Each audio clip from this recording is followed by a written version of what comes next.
మన ఈరోజు సమస్యల ఎజెండా గ్రూప్ 1లో సమస్యల ఎజెండా అనే కాన్సెప్ట్తోని మనం ఇవాళ ఈ ప్రోగ్రామ్ని కండక్ట్ చేస్తూ ఉన్నాం. ప్రధానంగా మనకి ఇప్పటి వరకు ఎజెండాకు వచ్చిన అంశాలు ఏమిటంటే 4 అంశాలు వచ్చినాయి. ప్రధానంగా 3 అంశాలు వచ్చినాయి. ఒకటేంటంటే ఇప్పటి వరకు డిస్కస్ చేసిన దానిలో మనకు వచ్చిన అంశాలు కనుక చూస్తే, ఒకటి హైట్, ఒకటి హైట్ అనేది మనకు ప్రధానంగా వచ్చిన సమస్యగా అర్థం చేసుకోవచ్చు.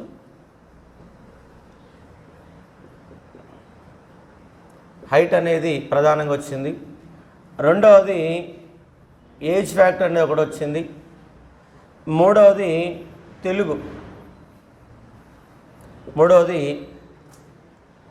తెలుగు అనేటటువంటి ఈ 3 కాన్సెప్ట్స్ మనం ఇప్పటిదాకా ప్రధానంగా డిస్కషన్. ఇంకోటి ఏంటంటే మళ్ళీ ఒక డౌట్ ఏముందంటే 1:15 ఇస్తారా, అదర్వైజ్ 50 ఇస్తారా? క్లారిఫికేషన్ లేదు. కొందరేమో 1:15 ఇస్తారని, కొందరేమో 1:50 ఇస్తారనేది ఒక వాదన. కాబట్టి 4 సమస్యల ఎజెండాలు. ఇవి కాకుండా ఎవరైనా మాట్లాడవచ్చు. ఇక్కడ మీ సమస్యను చెప్పే ఒక ప్రయత్నం చేయవచ్చు. ఎలాంటి ఇబ్బంది ఏం లేదు. డైరెక్ట్గా మనం యూట్యూబ్లో కూడా ఆ వీడియోని పెట్టే ప్రయత్నం చేస్తాం. ఎందుకంటే మొత్తం రాష్ట్రంలో రేపు ఎంత లేదన్నా సీరియస్ ఆస్పిరెంట్స్ అనేవాళ్ళు ఒక 3,000 మంది ఉంటారు. సీరియస్ ఆస్పిరెంట్ 3,000 మంది, ఎంతకంటే ఎక్కువే ఉండరు. మహారాష్ట్ర 5,000 మంది రాస్తారు. ఇక్కడ సివిల్స్ అటెంప్ట్ చేసే వాళ్ళు ఎంతమంది చేతెత్తండి? సివిల్స్ రాసేవాళ్ళు. ఓకే, సివిల్స్ రాసేవాళ్ళు ఇక్కడ మళ్ళీ గ్రూప్ 1కి కన్వర్ట్ అయ్యే అవకాశం ఉంటుంది. వాళ్ళతోనే తెలుగు మీడియం అభ్యర్థులు అనే వాళ్ళకు డిమాండ్. కాబట్టి 4 ప్రధాన సమస్యల ఎజెండా పైన ఈరోజు మనం డిస్కస్ చేసే ఒక ప్రయత్నం చేస్తాం. ఇవి కాకుండా మీకు ఇంకేమైనా సమస్యలు ఉన్నాయి, ఇంకేంటి ఉన్నాయి, ఎందుకంటే నా తెలిసిన సమస్యలు 4, మరి ఇంకా మీకు తెలియని సమస్యలు ఇంకెన్ని ఉన్నాయి అనేది ఈరోజు డిస్కస్ చేసే ఒక ప్రయత్నం చేద్దాం. ఎవరైనా నిర్భయంగా మాట్లాడవచ్చు. కాబట్టి ఏం ఇబ్బంది పడకండి, ఏం భయపడకండి. ఏదో కేసులు అయితే అని కూడా ఏం భయపడకండి. ఎందుకంటే మొన్న రోజు నేను సిటీ సెంటర్ లైబ్రరీలో ఉద్యోగం మొదలు పెడదామని ఆ రోజు పోతే వేదిక మీద వచ్చి కూర్చోమంటే అందరు దూరం పోతున్నాడు. కింద వేదిక కింద కూర్చుంటే ఎవరైనా మాట్లాడితే ఇష్టారాజ్యంగా, కానీ పైకి వచ్చి మాట్లాడంటే మాకు ఏదో అయిద్దని ఒక భయం అనేది వాళ్ళలో వెంటాడుతూ ఉంది. నాలుగు డైరెక్ట్గా మాట్లాడతాను, గవర్నమెంట్కి కూడా డైరెక్ట్ కూడా మాట్లాడతాను. సరే, ఇక్కడ గవర్నమెంట్ మీద డైరెక్ట్ మాట్లాడకుండా మనం ఇవాళ సమస్యల ఎజెండా హైటు, ఏజీ, తెలుగు. ఏంటి తెలుగు? క్వాలిఫైయింగ్ పేపర్ మాత్రమే, కౌంటబుల్ కాదు. క్వాలిఫైయింగ్ పేపర్ కంపల్సరీ పెట్టాలని డిమాండ్. ఇంకోటి ఏంటంటే ఇక్కడ డిమాండ్ 1:15 ఉండాలా, 50 ఉండాలా అని కాకుండా 1:50 ఉంటేనే బెటర్. 1:50 ఉంటేనే బెటర్. ఎందుకు బెటర్ 1:50 ఉంటే బెటర్ అంటే, మన సీరియస్ చదువుతున్నాం. మనకంటే 4 ఏళ్ల సంది గ్రూప్ 2 వాళ్ళు చదువుతున్నారు, ఎస్ఏ వాళ్ళు చదువుతున్నారు. వాళ్ళు ఏం చేస్తారంటే అప్లై చేస్తారు. గ్రూప్ 1 రాద్దాం, వాళ్ళకు పేపర్ మోడల్ తెలియదు, అవుట్ ఎగ్జామ్ ఓరియంటేషన్ తెలియదు, వాళ్ళు ప్రాక్టీస్ చెయ్యరు, క్వశ్చన్ ఆన్సర్ మెథడ్ తెలియదు, మెయిన్స్ అనే కాన్సెప్టే ఉండదు. కానీ ఎగ్జామ్ అప్లై చేస్తారు. అప్లై చేసి ఏం చేస్తారంటే ఫిలిమ్స్ రాస్తారు. ఎందుకంటే ఎస్ఐ ప్రిపేర్ అయిన వాళ్ళు ఫిలిమ్స్ ఈజీగా క్వాలిఫై కావచ్చు. నెక్స్ట్ రెండవది గ్రూప్ 2 చదివిన వాళ్ళు ఫిలిమ్స్ ఈజీగా క్వాలిఫై కావచ్చు. వాళ్ళు ఏం చేస్తారంటే వాళ్ళు రాయరు, మనల్ని రాయనియరు. సమస్య ఏంటంటే వాళ్ళు రాయరు, మెయిన్స్ రాయరు, ఎందుకంటే ప్రిపరేషన్ లేదు కాబట్టి. ఒకవేళ వచ్చినా కూడా పేపర్ ఎట్లుంటుందో చూద్దామని వస్తారు అంతే. కాబట్టి వాళ్ళు రాయరు, మనల్ని రాయనియరు. కాబట్టి మన డిమాండ్ అనేది 1:50 ఉంటేనే మన టార్గెట్ గ్రూప్ 1 రావాలి. ఎట్లా ఫిల్టరింగ్ అనేది ఎంతో కొంత చేస్తారు, మనం దీంట్లో రావాలిగా ఫస్ట్. మళ్ళీ కాబట్టి ఇక్కడ సివిల్స్ రేంజ్లో పేపర్ అడగకపోవచ్చు. ఒకసారి బేసిక్ క్వశ్చన్ అడిగిన అనుకో, అప్పుడు ఏమవుతుంది? ఇబ్బంది అయ్యే ప్రమాదం ఉంటుంది. కాబట్టి 1:15 ఉండాలనేది మరొక వాదనగా మనం అర్థం చేసుకునే ఒక ప్రయత్నం చేయవచ్చు. ఈ 4 కాన్సెప్ట్ల పైన ఇవాళ మనం ఒక ఎజెండాని రూపకల్పన చేసుకొని డిస్కస్ చేద్దాం. గంటనైనా పర్వాలేదు, ఓపికతో అన్ని విషయాలు కూలంకూషంగా చర్చిద్దాం. ఏదో వచ్చినావా పోయినావా అని కాదు. మనం ఈ సమస్యని రాష్ట్ర వ్యాప్తం చేయాలనేదే నా ఉద్దేశం. అందరి దృష్టిలోకి నిజంగా గ్రూప్ 1లో ఈ సమస్యలు ఉన్నాయా, ఇంకేమైనా ఉంటే బాగుంటుందా అని చెప్పడనే ఉద్దేశంతో కొంతమంది రిక్వెస్ట్ మేరకు చేయడం జరిగింది. దీనిపైన మనం డిస్కస్ చేసే ఒక ప్రయత్నం చేద్దాం. అందరూ మాట్లాడవచ్చు, ఎవరు ఏ ఇబ్బంది ఏం లేదు. మహా అయితే గంట సేపు ఎక్కువ, అంతకంటే ఎక్కువేమీ కాదు. కాబట్టి ఎవరి కాకండి. తర్వాత అయిపోయాక మాది జనరల్గా ఉండే క్లాస్ మనది నడుస్తుంది. ఓకే, మనకు ప్రభాకర్ చౌటి సార్ గతంలో సివిల్స్ కూడా అటెంప్ట్ చేసి ప్రస్తుత ప్రయత్నాలలో ఉన్నటువంటి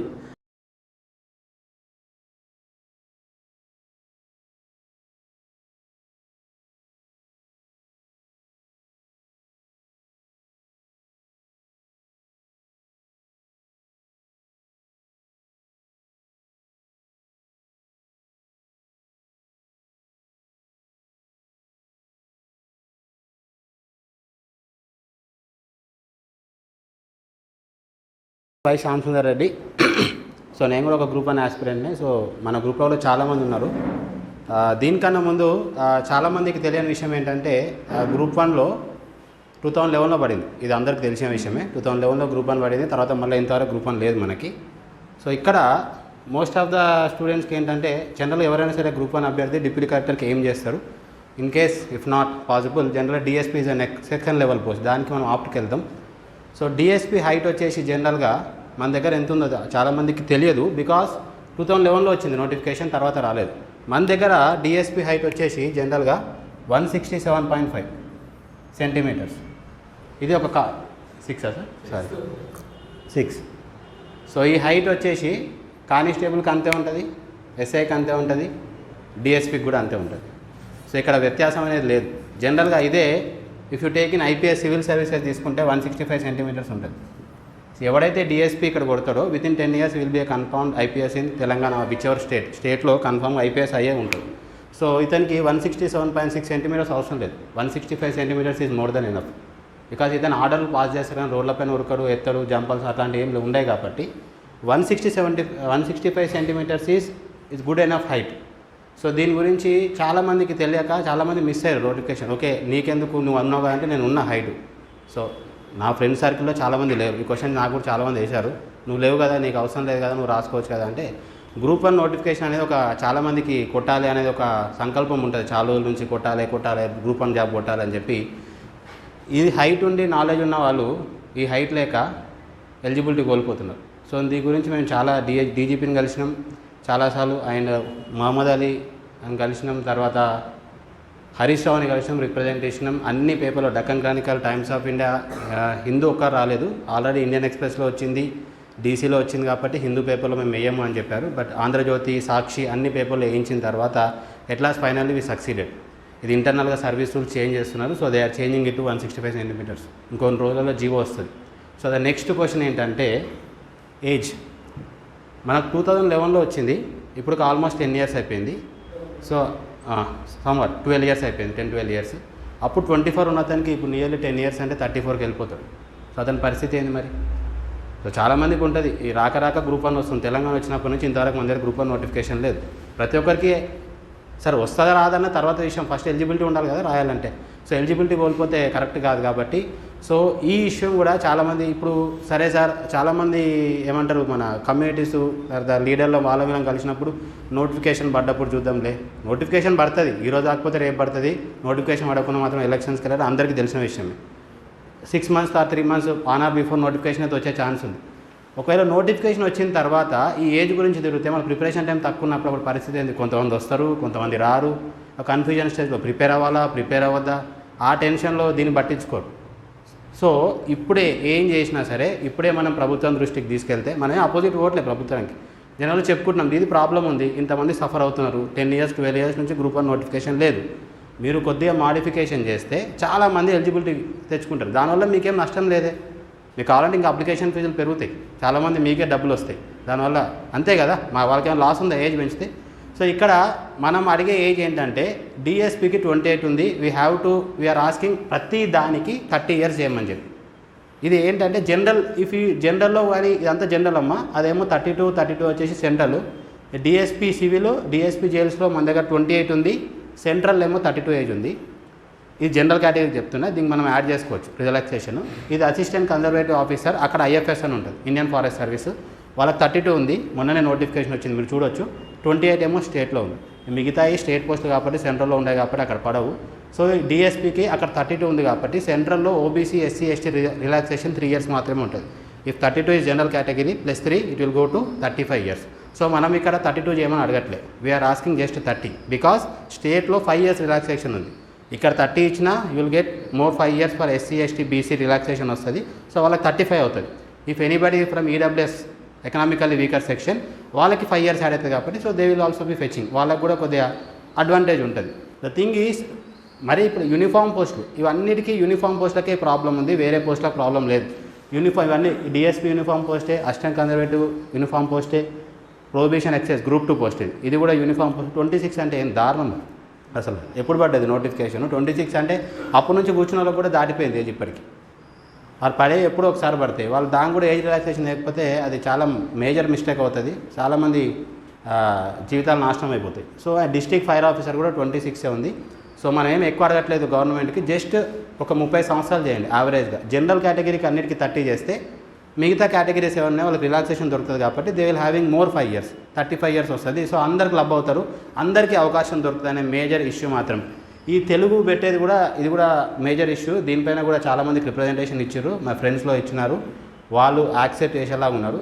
this will be going to be accepted and this almost done. Service rule change అయ్యారు. మా ఫ్రెండ్స్ మన దేంట్లో బీఆర్కే భవన్లో చాలామంది అసిస్టెంట్ సెక్షన్ ఆఫీసర్ మరి ఫ్రెండ్స్లో సర్కిల్లో ఉన్నారు. సర్వీస్ రూల్స్ వాళ్ళ దగ్గరికి వచ్చినాయి. సో ఆ ప్రాసెస్ నడుస్తుంది. ఈ హైట్ ఖచ్చితంగా అవుతుంది అండ్ ఏజ్ కూడా అవ్వాలి. ఏజ్ కూడా అవుతే చాలామందికి అడ్వాంటేజ్ ఉంటుందని చెప్పి ఏదో దీన్ని రీసెంట్గా మనకి దిశ పేపర్లో కూడా వచ్చింది. మీరు ఎంతమంది చూసారో నాకు తెలియదు. There is a Telegram channel, Twitter channel Telangana unemployed youth అని ఒక ట్విట్టర్ ఛానల్ ఉంది. మీరు ఒకసారి ట్విట్టర్స్ అకౌంట్స్ ఉంటే మీరు ఓపెన్ చేసుకోండి, దాంట్లో ఉంది ప్రతి ఇష్యూ దాంట్లో పోస్ట్ చేస్తూ ఉంటారు. నియర్లీ 2000 మెంబర్స్ ఉన్నారు దాంట్లో. సో ఇట్లాంటి జనరల్ ఇష్యూస్ ఏవైతే ఉన్నాయో స్టూడెంట్స్కి సంబంధించి తెలంగాణ స్టూడెంట్స్ ఒక వేదిక కావాలి కాబట్టి ఇప్పుడు ఎవరు కూడా పేపర్లో వేయాలంటే ఊరికే ఇవ్వట్లేరు. చాలాసార్లు ప్రయత్నిస్తే కానీ పేపర్లో న్యూస్ రావట్లేదు. కొంతమంది ఫ్రెండ్స్ ఆల్రెడీ పేపర్లో వర్క్ చేసుకుంటూ వాళ్ళు కూడా గ్రూప్ 1 గ్రూప్ 2 ప్రిపేర్ అయ్యే వాళ్ళు మాత్రమే అంత ఇంత మనకు సపోర్ట్ చేస్తారు. కానీ రెగ్యులర్గా ఇష్యూస్ తీసుకెళ్ళి సార్ ఇది ఉంది ఇష్యూ అంటే అది ఎక్కడో బ్యాక్ పేపర్లో వస్తుంది, అది 4-5 రోజులు అడిగితే రాదు. సో చాలా తక్కువ మంది ఉన్నారు. సో ఇప్పుడు ఏది చేసినా సరే ట్విట్టర్, ఆన్లైన్లో ట్విట్టర్ వల్ల ఖచ్చితంగా వాళ్ళు చూస్తారు, మెసేజ్ అనేది రీచ్ అవుతుంది. సో ట్విట్టర్ ద్వారానే ఏం చేసినా చేయాలి. సో ఆల్రెడీ మనం ట్విట్టర్లో పోస్ట్ చేసినాం, నియర్లీ 50-60 రీట్వీట్స్ వస్తున్నాయి. సో వాళ్ళ దృష్టిలో ఉంది. సో ఇంకా మేజర్కి ఎక్కువ తీసుకెళ్తే వాళ్ళ దృష్టిలోకి వాళ్ళు ఖచ్చితంగా మారుస్తారు. సర్వీస్ రూల్స్ చేంజ్ అవుతున్నాయి అమ్మ ఇప్పుడే, ఇప్పుడు చేస్తేనే వర్కౌట్ అవుతుంది. ఒకవేళ కానీ ఒక్కసారి నోటిఫికేషన్ వచ్చిందనుకో మనం ఎంత కష్టపడ్డా రాదు. ఫస్ట్ ఆఫ్ ఆల్ ఇంతమంది ఇక్కడికి రారు, టు బీ ఓపెన్ ఫ్రాంక్ ఎవరు రారు. ఎందుకంటే ప్రతి నిమిషం ఇంపార్టెంట్. అప్పుడు సర్లే ఏదైతే అది ఉండేది, కాకపోతే వేరే జాబ్ కొట్టుకుంటా, నాకు ఏజ్ ఉంది కదా ఇది వదిలేస్తా అంటారు. నీకు ఇది కూడా వచ్చే ఛాన్స్ ఉంది, బికాస్ ఏజ్ లేదు కాబట్టి, అప్పుడు టైం లేదు కాబట్టి రావు. సో ఇది ఒకసారి ఆలోచించాలి. ఇది మెయిన్ ఇష్యూ సార్ మనది. ఈ తెలుగు కూడా ఖచ్చితంగా, ఎందుకంటే ఇప్పుడు రీసెంట్ చిన్న ఎగ్జామ్ ఏఈ కర్ణాటక తీసుకున్నా సరే, ఏఈ జేఈ తీసుకున్నా సరే, అక్కడ లోకల్లో వాళ్ళ లాంగ్వేజ్ క్వాలిఫై అయితేనే నీకు జాబ్ ఇస్తారు. అట్లాంటిది మనం ఎందుకు వేరే వాళ్ళకి ఉట్టికి ఇచ్చేసేలా జాబ్? మన లాంగ్వేజ్ క్వాలిఫైగా మన వాళ్ళని కూడా అంతేగా. మనం ఏమి మన స్వార్థం కోసం అడగట్లేదు. బయట స్టేట్లో ఉన్నదే మన దగ్గర అప్లై చేయమన్నాం. అన్ని స్టేట్లలో ఏజ్లు ఎక్కువ ఉన్నాయి, మన స్టేట్లో తప్ప. ఇది కూడా ఆల్మోస్ట్ 20 రాష్ట్రాలలో 165 సెంటీమీటర్ ఉంది, కేవలం మన దగ్గర మాత్రమే 167.6. 2.6 సెంటీమీటర్ అంటే చాలా ఎక్కువ. ఎస్ఐ కానిస్టేబుల్ వెళ్ళినా తెలుస్తుంది, కొద్దిగా ఉన్నా సరే పక్కకు పంపించేస్తారు. వాళ్ళకి నాలెడ్జ్ ఉండి హైట్ లేకపోతే అంత నాలెడ్జ్ చదివి ఏం లాభం వాళ్ళకి? సో ఇట్లాంటి ఇష్యూస్ ఉన్నాయి. ఈ జనరల్ ఇష్యూస్, ఇవి మేజర్ ఇష్యూస్. సో యాక్చువల్లీ ఇది ఒక 8 months నుంచి కష్టపడ్డాం మేము దీనికి. ఆల్మోస్ట్ అవ్వదు అనుకున్నాం, ఒకరితో స్టార్ట్ అయింది, but it finally reach. Sir దాంట్లో వీడియో చేయడం వల్ల ఇది చాలా వైడన్గా వెళ్ళిపోయింది. తర్వాత అది దృష్టికి వెళ్ళింది, గవర్నమెంట్ దృష్టికి వెళ్ళింది. సో అందుగురించే మళ్ళీ ఈ ఇష్యూతో నేను సార్ దగ్గరికి వచ్చిన, సార్ హెల్ప్ చేస్తా అంటే. సో ఈ issues, these are the major issues. Okay, ఈ 1:50 అనేది, ఈ నెగిటివ్ మార్కింగ్ అనేది, ఓకే ఇదంతా కంబైన్డ్ ఇష్యూ. అంటే వాళ్ళు సర్వీస్ రూల్స్లో చేర్చుకునేవి. కానీ ఇవి ఫస్ట్ ఎలిజిబిలిటీ కావాలి నీకు. ఇవి కావాలంటే you should get eligibility, right? Without eligibility మనం 1:50 అనుకున్నా, నెగిటివ్ మార్కింగ్ అనుకున్నా, ఓకే అది చేస్తారా చేయరా అనేది తర్వాత విషయం. కానీ చేయాలని మనం కూడా కోరుకుందాం. బట్ ఇవి లేకపోతే వాడే స్టార్టింగ్లోనే ఆగిపోతాడు. సో ఫస్ట్ ఎలిజిబిలిటీ క్రియేట్ చేయాలి, తర్వాత we have to ask more అనేది నా opinion. It's my personal opinion. So sir దీనికి హెల్ప్ చేసినందుకు ఐఎమ్ వెరీ థ్యాంక్ఫుల్ సార్. మీరు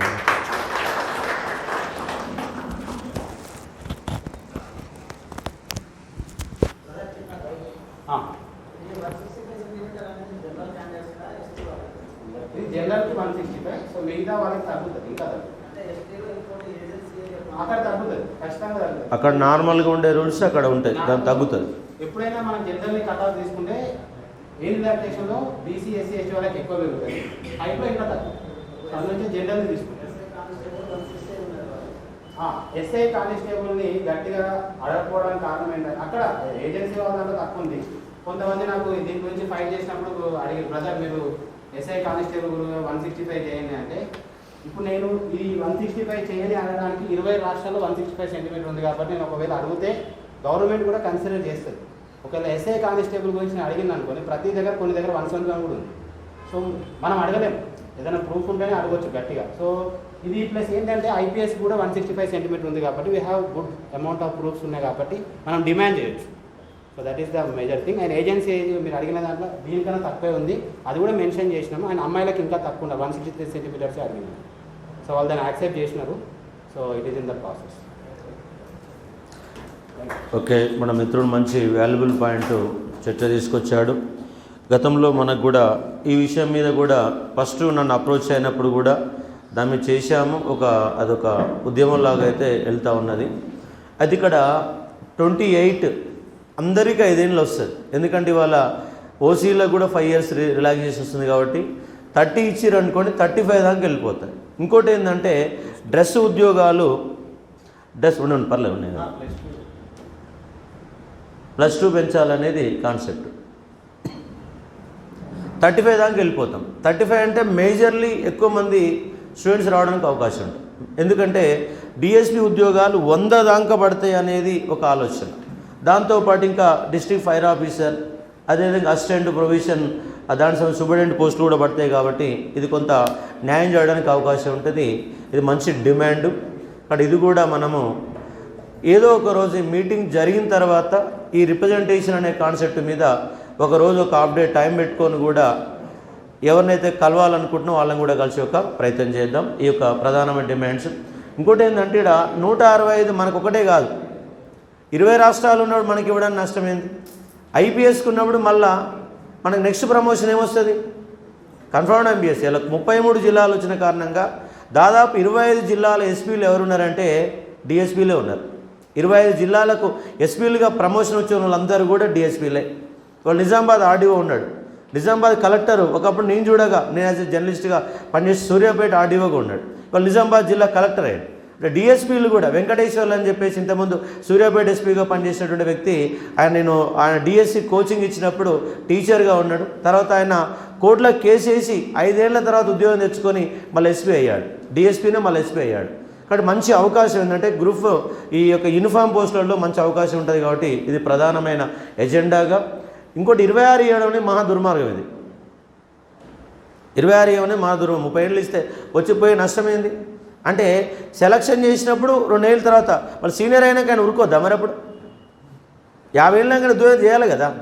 సరే ఇప్పుడంటే నువ్వు సెలక్షన్ ప్రాబ్లంలో ఇబ్బంది కావచ్చు, మరి 50 ఏళ్ళ తర్వాత ఆయన ఉద్యోగం అయితే చేయాలి కదా. అని నువ్వు 50 ఏళ్ళు వచ్చి నువ్వు ఉరకలేవని చెప్పేసి పక్కనైతే తోసేయరు కదా. 2 ఏళ్ళు వేసినంత మాత్రాన పోయేది ఏం లేదు. కాబట్టి 30 years అనే డిమాండ్ అనేది ఒక మంచి డిమాండ్. తెలుగు అనేది కంపల్సరీగా అవసరమే. ఇప్పుడు ఒక పేపర్ మన మిత్రుడు చెప్పాడు, ఒక పేపర్ ఎక్కువైతే మనకు బర్డెన్ పెరుగుతుంది అనేది. అంటే నువ్వు వితౌట్ ప్రిపరేషన్ 30 మార్కులు వస్తాయి. నువ్వు ఏం రాసిన చదవకున్నా తెలుగు మీడియం వాళ్ళు, ఎందుకంటే మనం అప్ టు డిగ్రీ దాకా తెలుగు చదివి తెలంగాణలో పుట్టి తెలుగులో ఫెయిల్ అవుతామంటే కాలేము. ఇలా ఇంగ్లీష్ మీడియం వాళ్ళు కంపల్సరీ ఫెయిల్ అవుతారు. 9th క్లాస్ చదువుతుంది మా పాప, ఇప్పుడు ఆమె తెలుగులో రాయమంటే శుద్ధ తప్పులు రాస్తుంది, దాంట్లో 20-30 తప్పులు పోతాయి. ఇంగ్లీష్ మంచిగా రాస్తుంది. మరి కాబట్టి ఇంగ్లీష్ మీడియం వాళ్ళని మనం పోటీని, ఇక్కడ ప్రధాన ఎజెండా ఏంటంటే మనం తెలంగాణలో ఉన్నామా, తర్వాత ఉద్యోగం వచ్చినాక తెలుగు మాట్లాడతామా, ఆ ప్రభుత్వ పథకాలు దగ్గర తీసుకోవద్దని సెకండ్ థింగ్. ఫస్ట్ థింగ్ ఏంది, మనం ఇంగ్లీష్ మీడియం వాళ్ళతో తట్టుకోలేక ప్రిపరేషన్ ఉండాలా.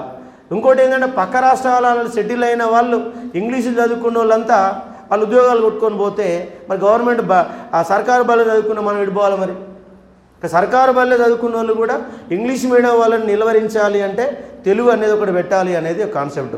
బర్డన్ పెద్ద ఏం కాదు, మనకు కరెక్ట్గా 1 week చదివితే తెలుగు సరిపోతుంది, క్వాలిఫైయింగ్ పేపర్. మరి ఇంగ్లీష్ వాళ్ళు చదవాలంటే 3 నెలలు పడుతుంది. మనం చదువుతలేము మరి ఇంగ్లీష్ అనేదాన్ని కంపల్సరీ పెట్టాల్సిందే. ఎందుకంటే అన్ని రాష్ట్రాలలో అంటే ఇది సహేతుకమైన డిమాండ్. తెలుగు అనేది సహేతుకమైన డిమాండే, కంపల్సరీ కాబట్టి అర్థం చేసుకోవచ్చు. ఇంకేమైనా సమస్యలు ఉన్నవాళ్ళు, ఇంకా ప్రధాన ఎజెండాగా ఉన్నటువంటి వ్యక్తులు, ఆల్రెడీ వచ్చిన డిమాండ్స్ కాకుండా ఇంకేమన్నా అదర్ డిమాండ్స్ అంటే మీరైతే ఏమైతే అనుకుంటున్నారో అది చెప్పే ప్రయత్నం. ఎందుకంటే అలా మనం తెలుగు మీద మాట్లాడినాం, ఏజ్ మీద మాట్లాడినాం. 1:50 కంపల్సరీ ఉండాలా. కొంతమంది నెగిటివ్ ఉండాలంటారు, కొంతమంది ఉండవద్దు అంటున్నారు. నెగిటివ్ ఉండకపోతే బెటర్. ఎందుకంటే మనం ఫస్ట్ మెట్టెక్కాలి. మెట్టెక్కే కానీ నువ్వు ఆపేసావు అనుకో, అసలు పోకపోతే నువ్వు ఇంత కష్టపడి సంవత్సరం మొత్తం చదివి నువ్వు ఫిలిమ్స్ క్వాలిఫై కాలేదనుకో, పరిస్థితి ఏంది?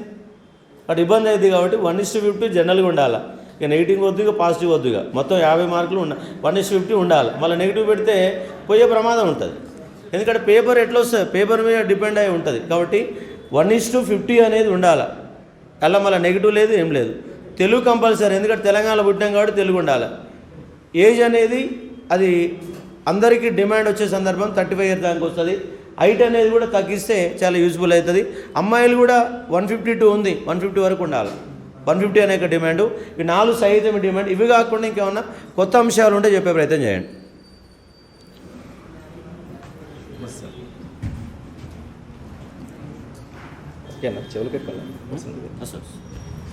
హలో, వస్తుందా సార్? వినపడుతుందా అండి? ఓకే ఓకే అండి, అందరూ నమస్కారం. నా పేరు గణేష్. ఓకే, ఇంకొకటి ఈడొకటి సార్ వాళ్ళు చెప్పడం మర్చిపోయారో మరి తెలియదు, కావాలని వదిలేశారు. యాక్చువల్ ముఖ్యంగా ఇక్కడ ఒకటి అబ్జర్వ్ చేయాలి. తెలంగాణ వచ్చిన దానికంటే ముందు 2011లో పడ్డది గ్రూప్ 1 నోటిఫికేషన్. లాస్ట్ మీరు డిగ్రీ అవుట్ చూస్తున్నారు, కానీ దానికంటే ముందు మూమెంట్లో పాల్గొని దగ్గరికి వచ్చి పోయినోడి గురించి ఆలోచిస్తున్నారు. మూమెంట్లో ఎస్పెషల్లీ చెప్తున్నా, తెలంగాణ మూమెంట్లో పాల్గొన్న క్యాండిడేట్ల గురించి. లాస్ట్ ఎండింగ్లో ఉన్న రోజు ఓపెన్ కేటగిరీ ఉన్నాడు, బార్డర్ ఎండింగ్కి వచ్చినప్పుడు మినిమం తెలంగాణ వచ్చిన తర్వాత 7-8 ఇయర్స్ అయింది. Open candidate 28 years. తర్వాత ఎన్ని ఏళ్ళు నాస్ అయినాడు? దాదాపు తక్కువలో 8 ఇయర్స్. సో ఒక ఏజ్ కాడ ఒక డిమాండ్ సవరణ ఒక చేయాలి సారులు. ఓపెన్ క్యాండిడేట్కి 35 ఇయర్సే మన డిమాండ్ చేస్తున్నాం. సారు ఇస్తారా ఇవ్వరా తర్వాత సెకండరీ, మనమైతే అడగాలి. ఇది ఒక్కటి సవరం సార్. ఏజ్ 35 ఓపెన్ క్యాండిడేట్కి. ఎస్పెషల్లీ ఇది కంపల్సరీ. ఎందుకంటే మూమెంట్లో ఎవడైతే పాల్గొన్నాడో తర్వాత దాదాపు ఒక తరం నాశనం అయింది. ఇలా ఒకటి నేను అన్నది చూడండి, ఆలోచించండి.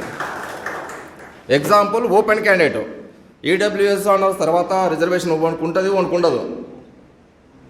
ఆ సార్ మనమైతే డిమాండ్ చేయాలి. సార్ వాళ్ళు ఇస్తేనేమో బెటరు, ఇంకో 10 మంది వస్తారు. ఫిలిమ్స్లో వాడు ఉంటే వస్తాడు, లేకపోతే లేడు మ్యాన్స్ వరకు. ఇది ఒకటి సార్, అంతే.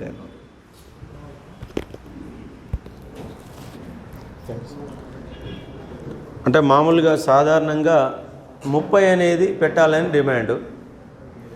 30 కాదు 35 ఇవ్వాలనేది మరో డిమాండ్. 35 ఇవ్వాలి. 35 ఇస్తే ఇంకొక 5 ఏళ్ళు వస్తుంది. రానోలో ఉన్నారంటే ఒక గవర్నమెంట్ ఎంప్లాయీస్ పిల్లలు తప్ప అందరూ వచ్చేస్తారు.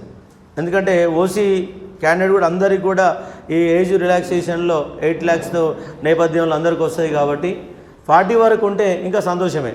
2 రోజులు అందరూ వస్తారు. అప్పుడు ఎవరు కూడా మిస్ గారు. 35 ఇస్తే 40 వస్తే ఇంకా అందరు కూడా ఎవరు కూడా మిస్ కాకుండా ఉండే సందర్భం జరుగుతాయి. సరే, అది కూడా 35 అని పెడదాం, తప్పే ఉంది ఈ ఒక్క రిక్రూట్మెంట్కి. ఎందుకంటే 11 ఏళ్ళుగా ఉద్యోగాలు లేవు కాబట్టి 11 ఏళ్ళుగా నోటిఫికేషన్ అనేది రాలేదు కాబట్టి ప్రధాన ఒక డిమాండ్. సరే, దాన్ని కూడా ఒక చర్చ తీసుకొచ్చే ఒక ప్రయత్నం చేద్దాం. మనం ఒక ఎజెండా బోర్డు మీద కూడా రాసి ఒక డిమాండ్ కూడా పెట్టి ఒక ప్రయత్నం చేద్దాం. ఇంకేమైనా కొత్త అంశాలు ఏమైనా ఉన్నాయా?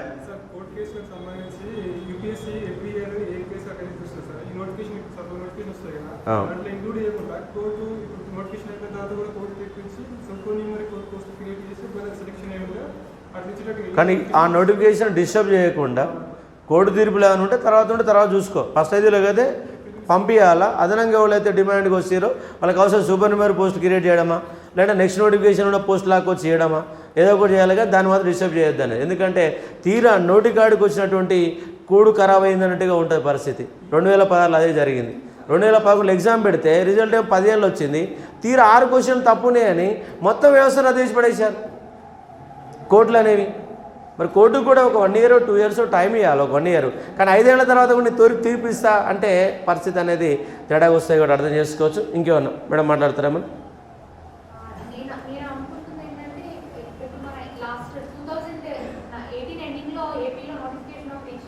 ఓకే.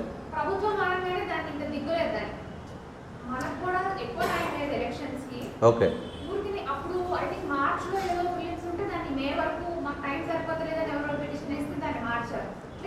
చిల్లరగా నోటిఫికేషన్ ఇప్పుడు సివిల్స్ అంటే ఇప్పుడు పై లెవెల్లో ఉంటుంది, దానికి ఆ వాల్యూ అండ్ రెస్పెక్ట్ ఇస్తారు. ఇప్పుడు ఇక్కడ మన స్టేట్ లో వచ్చేది కూడా అభ్యర్థులు అడిగారనో లేకపోతే ఇంక్వైరీ చేశారనో మన చేతిలో స్టీలింగ్ అన్నట్టు ఇష్టం వచ్చినట్టు ఆ నోటిఫికేషన్ తో ఆడుకోకూడదు. ఒక ఫిక్స్డ్ టైం అనేది ఉండాలి, అందులోనే కంప్లీట్ చేయాలి.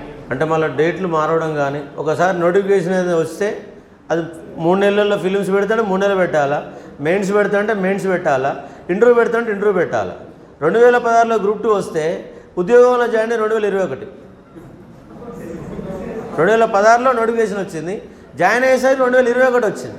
5 ఏళ్ళు పట్టింది, మళ్ళీ నోటిఫికేషన్ లేదు. మళ్ళీ అది చాలా ఇబ్బంది. ఎందుకంటే ఇప్పుడు నేనే లాస్ట్ టైం ఒక జేఎల్ 2008 డిసెంబర్ 6వ తారీఖున నోటిఫికేషన్ ఇస్తే ఎగ్జామ్ పెట్టి 2011లో పెట్టింది. నేను 1 year సీరియస్ దామీనే కూర్చున్నా, ఆ నోటిఫికేషన్ పోస్ట్పోన్ చేస్తా, నేను డ్రాప్ అయ్యి వెళ్ళిపోయినా, నాకు ఉద్యోగం రాల. వాస్తవంగా సీరియస్ ఎక్స్పీరియన్స్. ఎందుకంటే అసలు రోజు ఒక 14 గంటలు 15 గంటలు చదివిన నేనే వదిలిపెట్టి మళ్ళీ వేరే రంగానికి వెళ్ళిపోయాను. కొత్త చదివినంత ఇలా అక్కడ వస్తుంది ఫ్యాకల్టీగా, అది వేరే విషయం. ఒకటే మనకేంటంటే జీవితంలో వృధా కానిది ఏమిటంటే చదువు. అదొకసారి మనకు వచ్చింది అనుకో, అది ఆడికి పోదు, మనం లాక్కునేది కాదు, చేసేది కాదు. కాకపోతే ఉన్నటువంటి ఏజ్ ఫ్యాక్టర్స్ వల్ల, ఎకనామికల్ బర్డెన్స్ వల్ల, కుటుంబ నేపథ్యాల వల్ల లాంగ్ టర్మ్ ప్రిపరేషన్ లేకుండా ఇబ్బంది పడుతున్న సందర్భాలని మనకు కనబడుతున్నాయి. ఇంకేమైనా డిమాండ్స్ ఉన్నాయా? ఇక్కడ మన ప్రధానంగా వచ్చిన డిమాండ్స్ 4 వచ్చినాయి. హైటు, ఏజు, తెలుగు మరియు 1:50. ఇంకేమైనా ఉందా?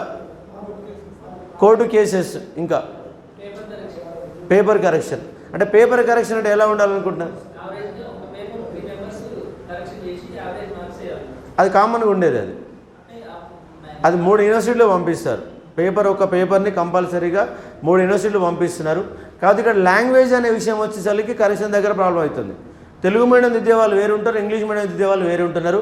ఆ లాంగ్వేజ్ కాడ పోయినసారి తెలుగు వాళ్ళకి ఎక్కువ సెలెక్ట్ అయ్యారు, ఇంగ్లీష్ పక్కన పెట్టారనేది ఒక అపవాదం అనేది ఏపీ గవర్నమెంట్ మీద మోసింది. తీరా రిజల్ట్ వచ్చినాక కోర్టులలో కేసు దాన్ని రద్దు చేసి ఇంకో ఏజ్ చేయాలన్నటువంటి ఆ గవర్నమెంట్ మారడం వల్ల తెలంగాణ ఆ పబ్లిక్ సర్వీస్ కమిషన్లనే మార్చిపడేయడం, ఎవరి గవర్నమెంట్ వస్తే వాళ్ళకి అనుకూలంగా మార్చే ప్రయత్నం జరుగుతుంది. మన గవర్నమెంట్లో ఏది దిక్కులో కూడా అయిపోయింది. ఏసీరా మార్సీరా అనేది కనీసం ఏపీలో రెండు నోటిఫికేషన్లు వచ్చినాయి. మరి తెలంగాణ దేనికోసం తెచ్చుకున్నాం అనే దానికి అర్థం లేని ఒక వ్యవస్థగా మారిపోయింది. ఇంకేమైనా డిమాండ్లు ఉన్నాయా? ఫైనల్గా మన చౌటీ సార్తో మాట్లాడిస్తాను. ఇంకేమైనా ఉన్నాయా?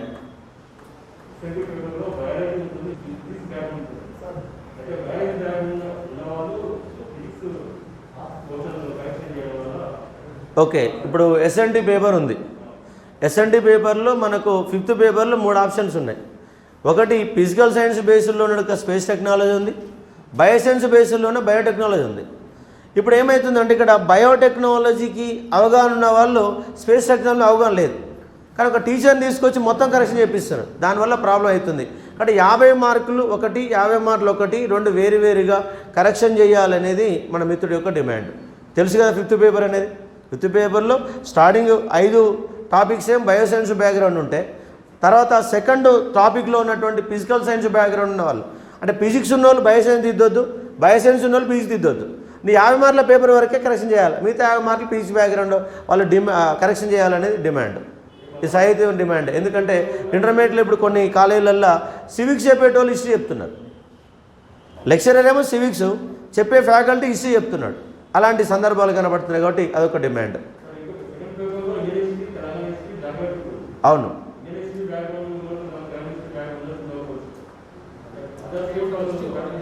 అంటే అక్కడ పేపర్లో పెట్టారు. సరే, మళ్ళీ దాన్ని మొత్తం పేపర్ చేంజ్ అంటే సాధ్యం కాదు.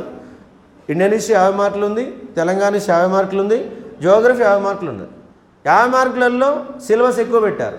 సరే, సిలబస్ మళ్ళీ మనకు కదిలిస్తే అది ఎక్కడికో పోద్ది. కాబట్టి సిలబస్ అనే అంశం మనం ముట్టుకోవద్దిగా. సరే, తొండుకో మొండుకో చదవాలా. 2015లో సిలబస్ ఫ్రేమ్ చేశారు. మళ్ళా ఫ్రేమ్ చేసిన తర్వాత ఒక ఎగ్జామ్ కూడా పెట్టలే. ఒక ఎగ్జామ్ పెట్టకుండా సిలబస్ మార్చడం అనేది సాధ్యం కాదు. కాబట్టి ఉన్న సిలబస్తో వెళ్ళాలి. గ్రూప్ 1 అంటే నెక్స్ట్ ప్రమోషన్లో మనము సివిల్స్గా ఎంటర్ అవుతాం. కాబట్టి ఇక్కడ గ్రూప్ 1లో కూడా సివిల్స్లో ఏదైతే సిలబస్ ఉందో దాదాపు అదే సిలబస్ ఉంది, తక్కువ ఏం లేదు. చాలా హైలీ సిలబస్ ఉంది, స్టాండర్డ్ సిలబసే ఉంది. దాని విషయంలో మనం ఇబ్బంది పడాల్సిన లేదు. ఇంకోటి ఏంటంటే టాట్ అండ్ ప్రేషన్ ఉంది. ఇంతకుముందు ఏపీ గవర్నమెంట్ ఉమ్మడి గవర్నమెంట్ ఉన్నప్పుడు 150 మార్కుల పేపర్ ఉండే. ఇక్కడ మార్కులు తగ్గించారు, సిలబస్ ఏం తగ్గాల. 150 మార్కుల సిలబస్ అయితే ఏదైతే ఉందో 50 మార్కుల సిలబస్ కూడా యాసిడ్గా పెట్టిన సందర్భంగా అర్థం చేసుకునే ఒక ప్రయత్నం చేయవచ్చు. సార్ మీరు మాట్లాడతారా? ఇంకోళ్ళన్నా ఉన్నారా? ఆన్లైన్ ఎవాల్యుయేషన్ కూడా ప్రాబ్లం ఉంది. Online evaluation manual evaluation problem ఉంది ఏపీలో. సో ఇక్కడ కూడా ఇప్పుడు మెయిన్స్ ఏమైనా మనది ఆన్లైన్ పెట్టాలి టీసీఎస్ ఓకే, మాన్యువల్గానే చేయాలి కానీ ఆన్లైన్ లాంటి వాల్యుయేషన్కి అవకాశం ఇవ్వద్దు. ఏపీలో అందుకే మళ్ళీ మాన్యువల్ వేపిస్తున్నారు. మళ్ళీ అక్కడ డిస్టర్బెన్స్ అనేది వచ్చే సందర్భంగా. మళ్ళీ అందుకే వేపిస్తున్నారు. ఓకే ఓకే ఓకే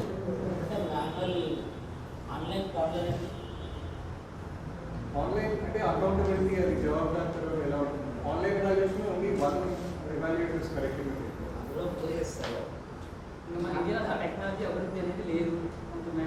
మాన్యువల్ చేస్తున్నాం కరెక్ట్గా పట్టుకొని దిద్ది పదం దిద్దడానికి అవకాశం, మాన్యువల్ని చూసే ప్రయత్నం జరుగుతుంది.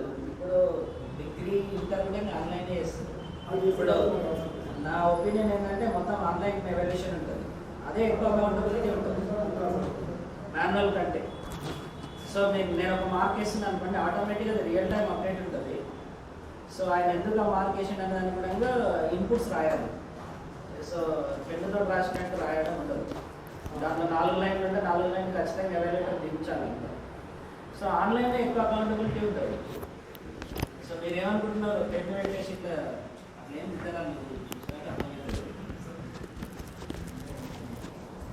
నా పేరు నరేందర్. అయితే ముందుగా మన గ్రూప్ 1 ఆస్పిరెంట్స్ ఎవరైతే రాష్ట్ర వ్యాప్తంగా ఉన్నారో ఆ అభ్యర్థులందరి తరపున అశోక్ సార్ గారికి మనస్ఫూర్తిగా ధన్యవాదాలు తెలుపుకుందాము. ఎందుకంటే ఇక్కడ ఉన్న సమస్యలన్నీ ఇప్పుడు ఇక్కడ వచ్చిన మన 50 మందో 100 మందో ఇక్కడ మాట్లాడిన 10 మందో కేవలం వాళ్ళ సమస్యలు మాత్రమే కావు. ఇవి కేవలం వాళ్ళ సమస్యలు మాత్రమే కావు. కాబట్టి రాష్ట్ర వ్యాప్తంగా ఉన్న అభ్యర్థులు ఇక్కడైతే ఎవరికి రాలేకపోయారో ఈరోజు అశోక్ నగర్కి, వాళ్ళందరి తరపున వాళ్ళ సమస్యలన్నీ మనం ప్రభుత్వానికి తెలియపరుచుకుంటున్నాం. అట్లా తెలియపరుచుకునేందుకు ఒక వేదికను ఏర్పాటు చేసిన అశోక్ సార్ గారికి ఒక రకంగా చాలా ధన్యవాదాలు. ఎందుకంటే ఇంకోటి క్లారిటీగా నేను చెప్పాలనుకుంటున్నాను. కొంతమందికి తెలియకపోవచ్చు, బహుశా సివిల్స్ ప్రిపేర్ అయ్యి ఇక్కడ వచ్చే వాళ్ళకి ఈ తెలుగు లాంగ్వేజ్ ఏదైతే ఉందో క్వాలిఫైయింగ్ పేపర్గా మేము తెలుగు లాంగ్వేజ్ క్వాలిఫైయింగ్ పేపర్గా పెట్టాలని చెప్పేసి మంత్రి గారిని, గవర్నర్ గారిని, తర్వాత ఇక్కడ టీఎస్పీఎస్సీ ఆఫీస్లో చైర్మన్ గారిని కలచడానికి వెళ్ళినప్పుడు రిప్రజెంటేషన్ చేసేటప్పుడు కొంతమందిని అడిగితే వాళ్ళు ఏం చెప్తున్నారు, స్టూడెంట్స్ ఆస్పిరెంట్స్ అంటే గ్రూప్ 1 ఆల్రెడీ తెలుగు మీడియంలో ఉంది కదా అని అడుగుతారు. అంటే అక్కడ మీడియం తెలుగు మీడియం కాదు, మనకు తెలుగు అనేది లాంగ్వేజ్ క్వాలిఫైయింగ్ లాంగ్వేజ్లో, అది కొంతమందికి క్లారిటీగా రీచ్ అవ్వాలని చెప్తున్నాను. ఎందుకంటే మీడియం ఆల్రెడీ మన దగ్గర ఉంది, మీడియంకి సంబంధం లేదు. ఇంకోటి ఏంటంటే ఇంతకుముందు మనము తెలుగు పేపర్ అనేది బర్డెన్ అనుకున్నాము. గ్రూప్ 1కి ప్రిలిమ్స్ 6 పేపర్స్, మెయిన్స్కి తర్వాత ఇంగ్లీష్ క్వాలిఫైయింగ్కి ప్రిపేర్ అయ్యే అభ్యర్థికి తెలుగు ఒక్క పేపరు బర్డెన్ పెద్ద విషయమే కాదు అసలు. అది అంత 6 పేపర్స్ ప్రిపేర్ అవుతున్నాం మనము. క్వాలిఫైయింగ్ పేపర్ మళ్ళీ తెలుగు అనేది జస్ట్ క్వాలిఫైయింగ్ కోసం ప్రిపేర్ అవుతున్నాం. ఇంకోటి ఏంటంటే ఇప్పుడు నేను డిగ్రీ వరకు తెలుగు మీడియం చదువుకున్నాను. నా ఫ్రెండ్ ఒకడు ఫస్ట్ క్లాస్ నుంచి డిగ్రీ వరకు ఇంగ్లీష్ మీడియంలో చదువుకున్నాడు. మేమిద్దరం ఇప్పుడు గ్రూప్ 1 రాస్తున్నాం. ఇద్దరం గ్రూప్ 1 రాస్తుంటే నేను ఇప్పుడు తెలుగు కనుక నాకు క్వాలిఫైయింగ్ పెట్టకపోతే నేను ఇంగ్లీష్ క్వాలిఫైయింగ్ కావడానికి మెయిన్స్ పేపర్లకు అయితే ఎంత కష్టపడుతున్నానో అంతకంటే ఎక్కువగా ఇంగ్లీష్ క్వాలిఫైయింగ్ పేపర్ కష్టపడాల్సి వస్తుంది నాకు. కానీ నా ఫ్రెండు అతను ఈజీగా కష్టపడాల్సిన అవసరం లేదు, ఇంగ్లీష్ పేపర్ ఉందనేది అతను జస్ట్ ఏదో మైండ్లో వెళ్ళి ఈజీ క్వాలిఫై అవ్వగలుగుతాడు. అంటే ఇక్కడ ఏంటంటే ఉద్యోగాలు వస్తాయో రావో మేము ప్రిపేర్ అయ్యి మనం రాసిన తర్వాత వస్తాయో రావో తర్వాత విషయం. కానీ ఇక్కడ ఇద్దరు అభ్యర్థులకు ఒక ప్రభుత్వ ఉద్యోగం సాధించడానికి ప్రభుత్వం అనేది ఇద్దరికి సమాన అవకాశాలు కల్పించాలి. ఆ అభ్యర్థికి ఎంతైతే సమాన అవకాశం ఉందో నాకు కూడా అదే అవకాశం ఇవ్వాలి. పైగా మనకి సివిల్స్లో వెళ్ళలేని తెలుగు మీడియం వాళ్ళకి మనకు ఉండే ఏకైక అవకాశం గ్రూప్ 1 ఇదే కదా. మనకు ఉండే ఏకైక అవకాశం. ఇన్ని సంవత్సరాలు అయింది, ఇంతమంది ఇన్ని సమస్యలు చెప్పుకుంటున్నాం. అయితే ఇవన్నీ మనము ప్రభుత్వానికి ఇచ్చే మనకు ఒక రిక్వెస్ట్. ఇంతమంది చెప్పుకున్నట్టు మనం నోటిఫికేషన్ వచ్చినాక మనకు టైం ఉండదు. ఎవరి ప్రాబ్లమ్స్ సాల్వ్ అప్పుడు ఒక్క నిమిషం ఇట్లా టీ తాగడానికి వెళ్ళడానికి కూడా కొంతమంది ఆ టైం కేటాయించకపోవచ్చు. కాబట్టి మన ప్రాబ్లం అంతా నోటిఫికేషన్ వచ్చే ముందే మన సమస్యలన్నీ గవర్నమెంట్కి తెలియపరచడం, మీ ఇప్పుడు వచ్చినట్టుగానే మన సమస్యలపైన నిరంతరం నోటిఫికేషన్లో మన సమస్యలన్నీ వాళ్ళు ఇంప్లిమెంట్ చేసిన ధరకి పోరాటాన్ని ఇట్లానే కొనసాగిద్దామని మనస్ఫూర్తిగా కోరుకుంటున్నాను. ఇంకో విషయం ఏంటంటే ఇప్పుడు ఇక్కడ మనకి ఇప్పుడు తెలుగు లాంగ్వేజ్లో ఇంతకుముందు చెప్పినట్టు కొంతమంది అభ్యర్థులు నాకు చెప్పారు మా మిత్రులు. అయితే తెలుగు లాంగ్వేజ్లో ఉంది కదా, అయితే తెలంగాణలో మనకు ఉర్దూ కూడా ఉంది. తెలుగు లాంగ్వేజ్ పెట్టమన్నప్పుడు ఉర్దూ కూడా పెట్టమంటారు కదా, ఉర్దూ మీడియం వాళ్ళు ఉర్దూ లాంగ్వేజ్ కూడా పెట్టమనండి. ఉర్దూ రాసుకునే వాళ్ళు ఉర్దూ రాసుకుంటారు, తెలుగు రాసే వాళ్ళు తెలుగు రాసుకుంటారు కదా, అది పెద్ద ప్రాబ్లం కాదు. సో ఏ లాంగ్వేజ్ పెడితే వాళ్ళు రాసుకుంటారు కదా, అది జస్ట్ క్వాలిఫైయింగ్ పేపర్ కాబట్టి ఆయనకి ఆ లాంగ్వేజ్ రాసుకునే అర్హత ఆయనకు ఉంటుంది. Thank you. ఏంటంటే ఏదో ఒక పేపర్ పెట్టి అంతే, 3 పేపర్లు ఎందుకు? ఉర్దూ వాళ్ళు ఉర్దూ రాసుకుంటారు, తెలుగు వాళ్ళు తెలుగు రాసుకుంటారు, ఇంగ్లీష్ వాళ్ళు ఇంగ్లీష్ రాసుకుంటారు. యువర్ చాయిస్ ఆప్షన్లో పెట్టుకుంటావు, నువ్వు ఆ పేపర్లో క్వాలిఫై అయితే సరిపోద్ది అనేది డిమాండ్. సరే, అది కూడా ఒక రకమైన ఇట్లా కూడా పెట్టుకోవచ్చు. ఎందుకంటే తెలుగు వాళ్ళు తెలుగు రాసుకుంటాం, ఇంగ్లీష్ వాళ్ళు ఇంగ్లీష్ రాసుకుంటారు, ఉర్దూ వాళ్ళు ఉర్దూ రాసుకుంటారు, క్వాలిఫైయింగ్ పేపర్ అయిపోతుంది. ఎందుకంటే ఇక్కడ క్వాలిఫైయింగ్ పేపరు నువ్వు కరెక్షన్ చేసిన తర్వాతనే మిగతా పేపర్లు ముట్టుకుంటారు. చాలామంది అభ్యర్థులకి అవగాహన తెలుసుకోవాలి. ఏంటంటే ఫస్ట్ మనం క్వాలిఫైయింగ్ పేపర్లు కరెక్షన్ అయిన తర్వాతనే, దాంట్లో క్వాలిఫై అయితేనే మిగతా పేపర్లు నీకు అసలు వాల్యుయేషనే కాదు నీకు ఇంగ్లీష్ క్వాలిఫై కాకపోతే.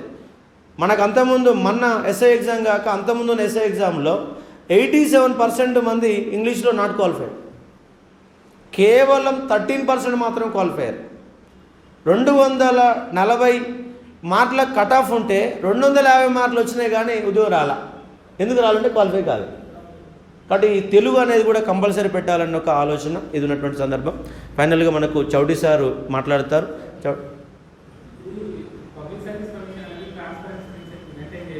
ఓకే.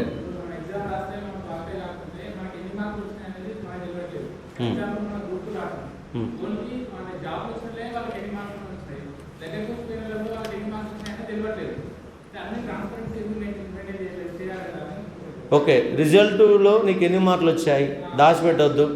దాన్ని మనకు ఇంటర్మీడియట్లో నీకు ఎట్లా మార్కులు వచ్చినాయో, 10th ఎట్లా మార్కులు వచ్చినాయో, డిగ్రీలో ఎట్లా మార్కులు వచ్చినాయో నీకు సర్టిఫికేట్ ఒక బయటకు ఇంటిమేం చేయి, రిజల్ట్ మొత్తం పెట్టు. టాప్లో ఉన్న తీసుకుంటున్నాం, కింద నోలు పెడుతున్నాం, ఇంటర్వ్యూలు ఎన్ని వచ్చినాయి, నీకు రిటర్న్లు ఎన్ని వచ్చినాయి, ఫిలిమ్స్లు ఎన్ని వచ్చినాయి, ఏ మార్కులు ఎన్ని వచ్చినాయి, మొత్తం బోర్డు చేయాల్సిన అవసరం ఉందనేది డిమాండ్. అది కూడా మంచి డిమాండ్. ఎందుకంటే అక్రమాలు చేయడానికి అవకాశాలు తక్కువ.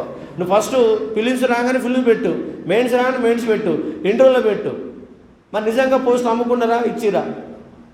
ఎందుకంటే ఇంటర్వ్యూలో 20 మార్కులు ఇచ్చినావు, ఇంకో ఆయన 40 మార్కులు ఇచ్చినావు. మరి ఎక్కడ ఎందుకు 40 మార్కులు, ఎందుకు 20 మార్కులు ట్రాన్స్పరెన్సీ అనే నేపథ్యంలో అంటే మెయిన్స్ ఆ ఇంటర్వ్యూ అయినాక మార్కులు పెట్టడం కాదు. అంటే ముందే పెడితే ఏమైందంటే ఇంకా పైరులు ఎక్కువ పెరుగుతాయి.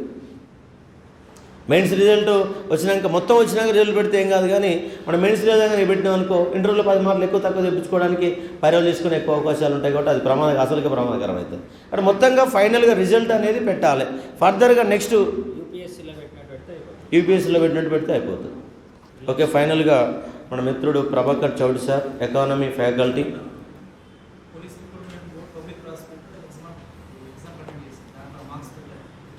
యూపీఎస్సీలో పెడతారు కదా ప్రిలిమ్స్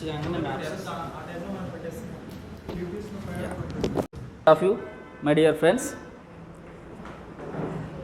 అయితే గత 2014 నుండి చూసినట్లయితే అంతకు ముందు కానీ 2014 తర్వాత కానీ తెలంగాణ బైఫర్కేషన్ అయిన తర్వాత గ్రూప్ 1 జాబ్స్ మీద అనేది తెలంగాణ నిరుద్యోగులకు చాలా హోప్స్ ఉన్నాయి. ఉమ్మడి ఏపీలో గ్రూప్ 1 కాంపిటీషన్కి పోవాలంటే చాలామంది భయపడేవాళ్ళు. బికాజ్ రీజన్స్, మనది నిజాం ప్రభుత్వ పాలన, వాళ్ళది బ్రిటిష్ సామ్రాజ్యం. ఎందుకు నిజాం పాలనకు బ్రిటిష్ సామ్రాజ్యం ఎందుకు తేడా? లాంగ్వేజ్ మనది ఉర్దూ నుంచి వచ్చింది, వాళ్ళ background English medium plus Telugu medium వచ్చింది. సో నవ్వే డేస్లో ప్రజెంట్లో ఒక సివిల్ స్టేజ్ నుంచి వెళ్ళి గ్రూప్ 1 స్టేజ్ 2 మిక్స్డే, కొంచెం డిఫరెన్స్ అయినా 2 మిక్స్డే. యాజ్ యూజువల్గా ఎక్కువ సివిల్ స్టేజ్ నుంచి వెళ్ళి వచ్చేసి అక్కడ సక్సెస్ కాలం వాళ్ళు ఒక స్టెప్ కిందకి వచ్చేసి గ్రూప్ 1కి వచ్చేస్తారు. సో ఆ గ్రూప్ 1 మెటీరియల్ కానీ గ్రూప్ 1 సబ్జెక్ట్స్ కానీ బుక్స్ కానీ ఎక్కువగా మార్కెట్లో లభ్యమయ్యేది ఇంగ్లీష్ మీడియంలో.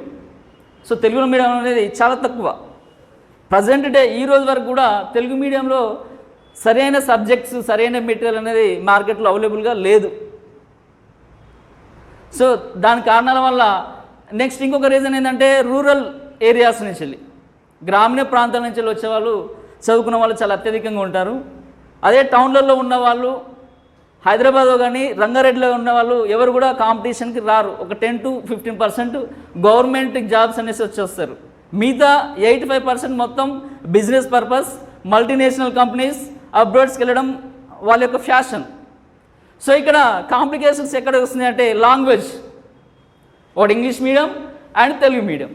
లాంగ్వేజ్ కాంప్లికేషన్స్లో రావడం వల్ల చాలామంది రూరల్ ఏరియాస్ స్టూడెంట్స్ కానీ గ్రూప్ 1 అనేసరికి కిలోమీటర్ దూరం పారిపోతున్నారు.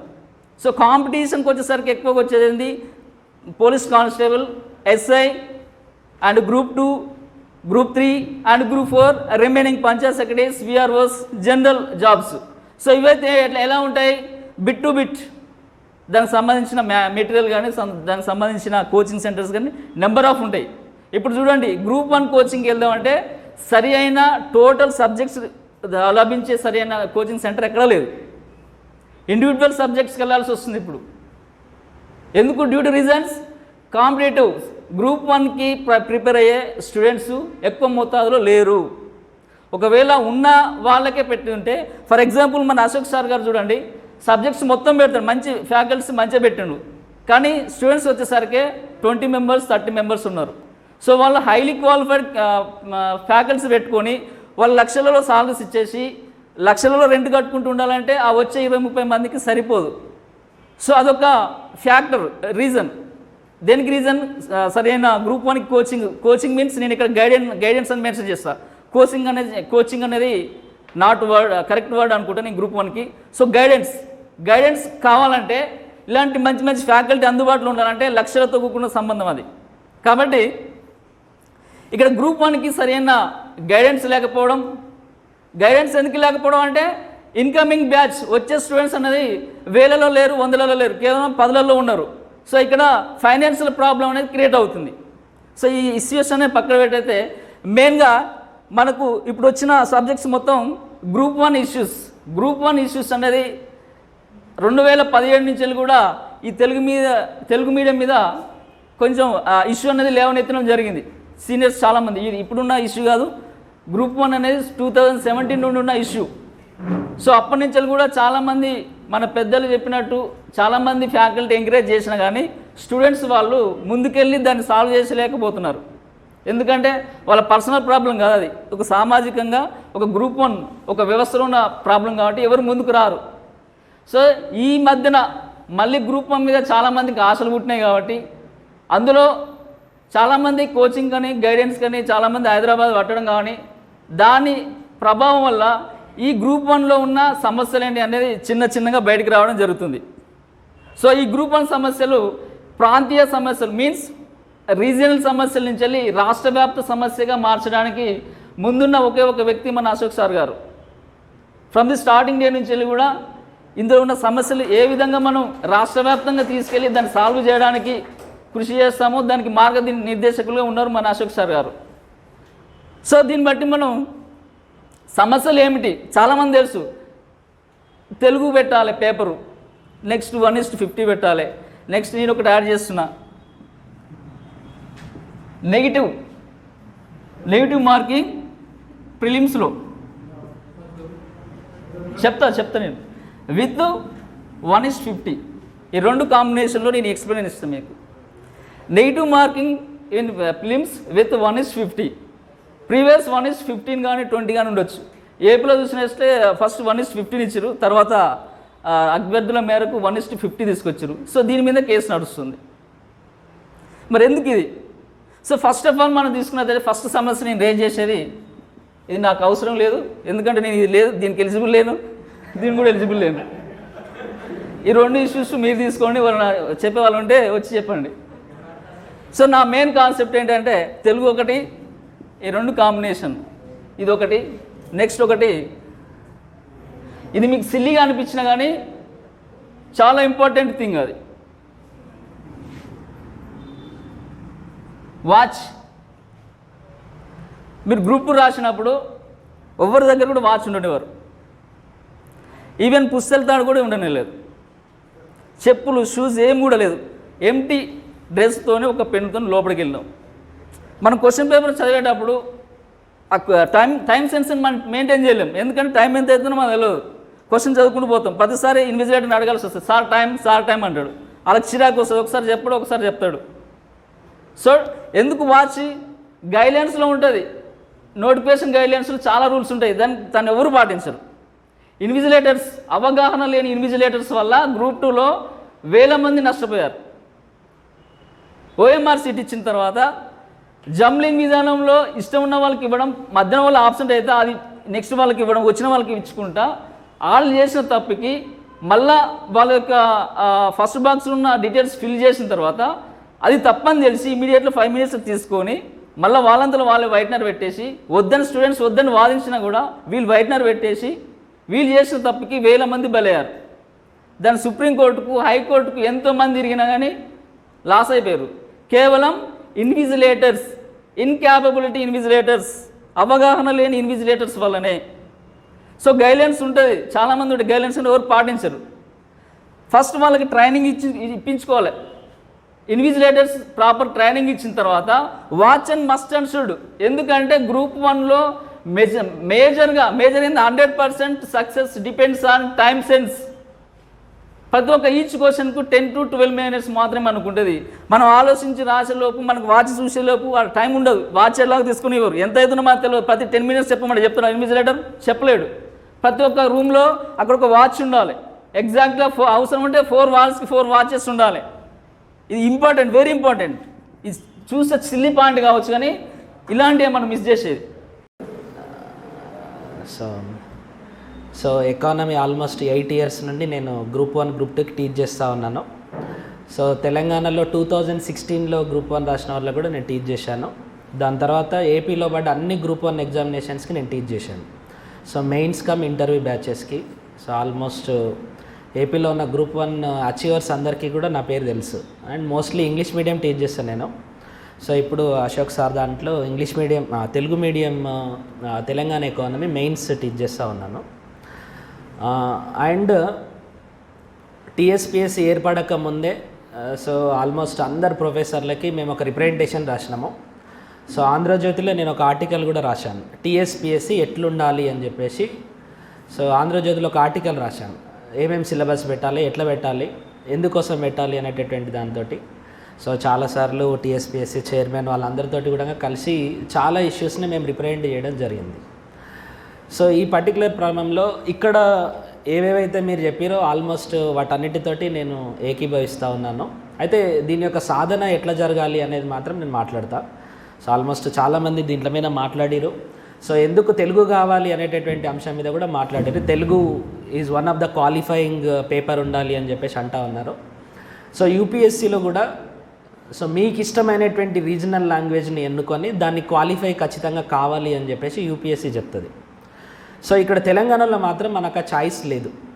సో అభ్యర్థికి ఖచ్చితంగా ఇక్కడ రీజనల్ లాంగ్వేజ్ తెలుగు కాబట్టి, ఇంకా నా దృష్టిలో చెప్పాలి అని అంటే తెలంగాణ తెలుగు కావాలి మనకు. సో తెలంగాణ తెలుగు కొంచెం సపరేట్ ఉంటుంది. సో దాన్నే డైలెక్టికల్ అది అంటారు. అట్లాంటి తెలుగు పెడితే ఇంకా మంచిది. సో ఓన్లీ తెలంగాణలో ఉన్నటువంటి వాళ్ళకు మాత్రమే ఎక్కువ అవకాశాలు ఉండడానికి అవకాశం అనేది ఉంటుంది.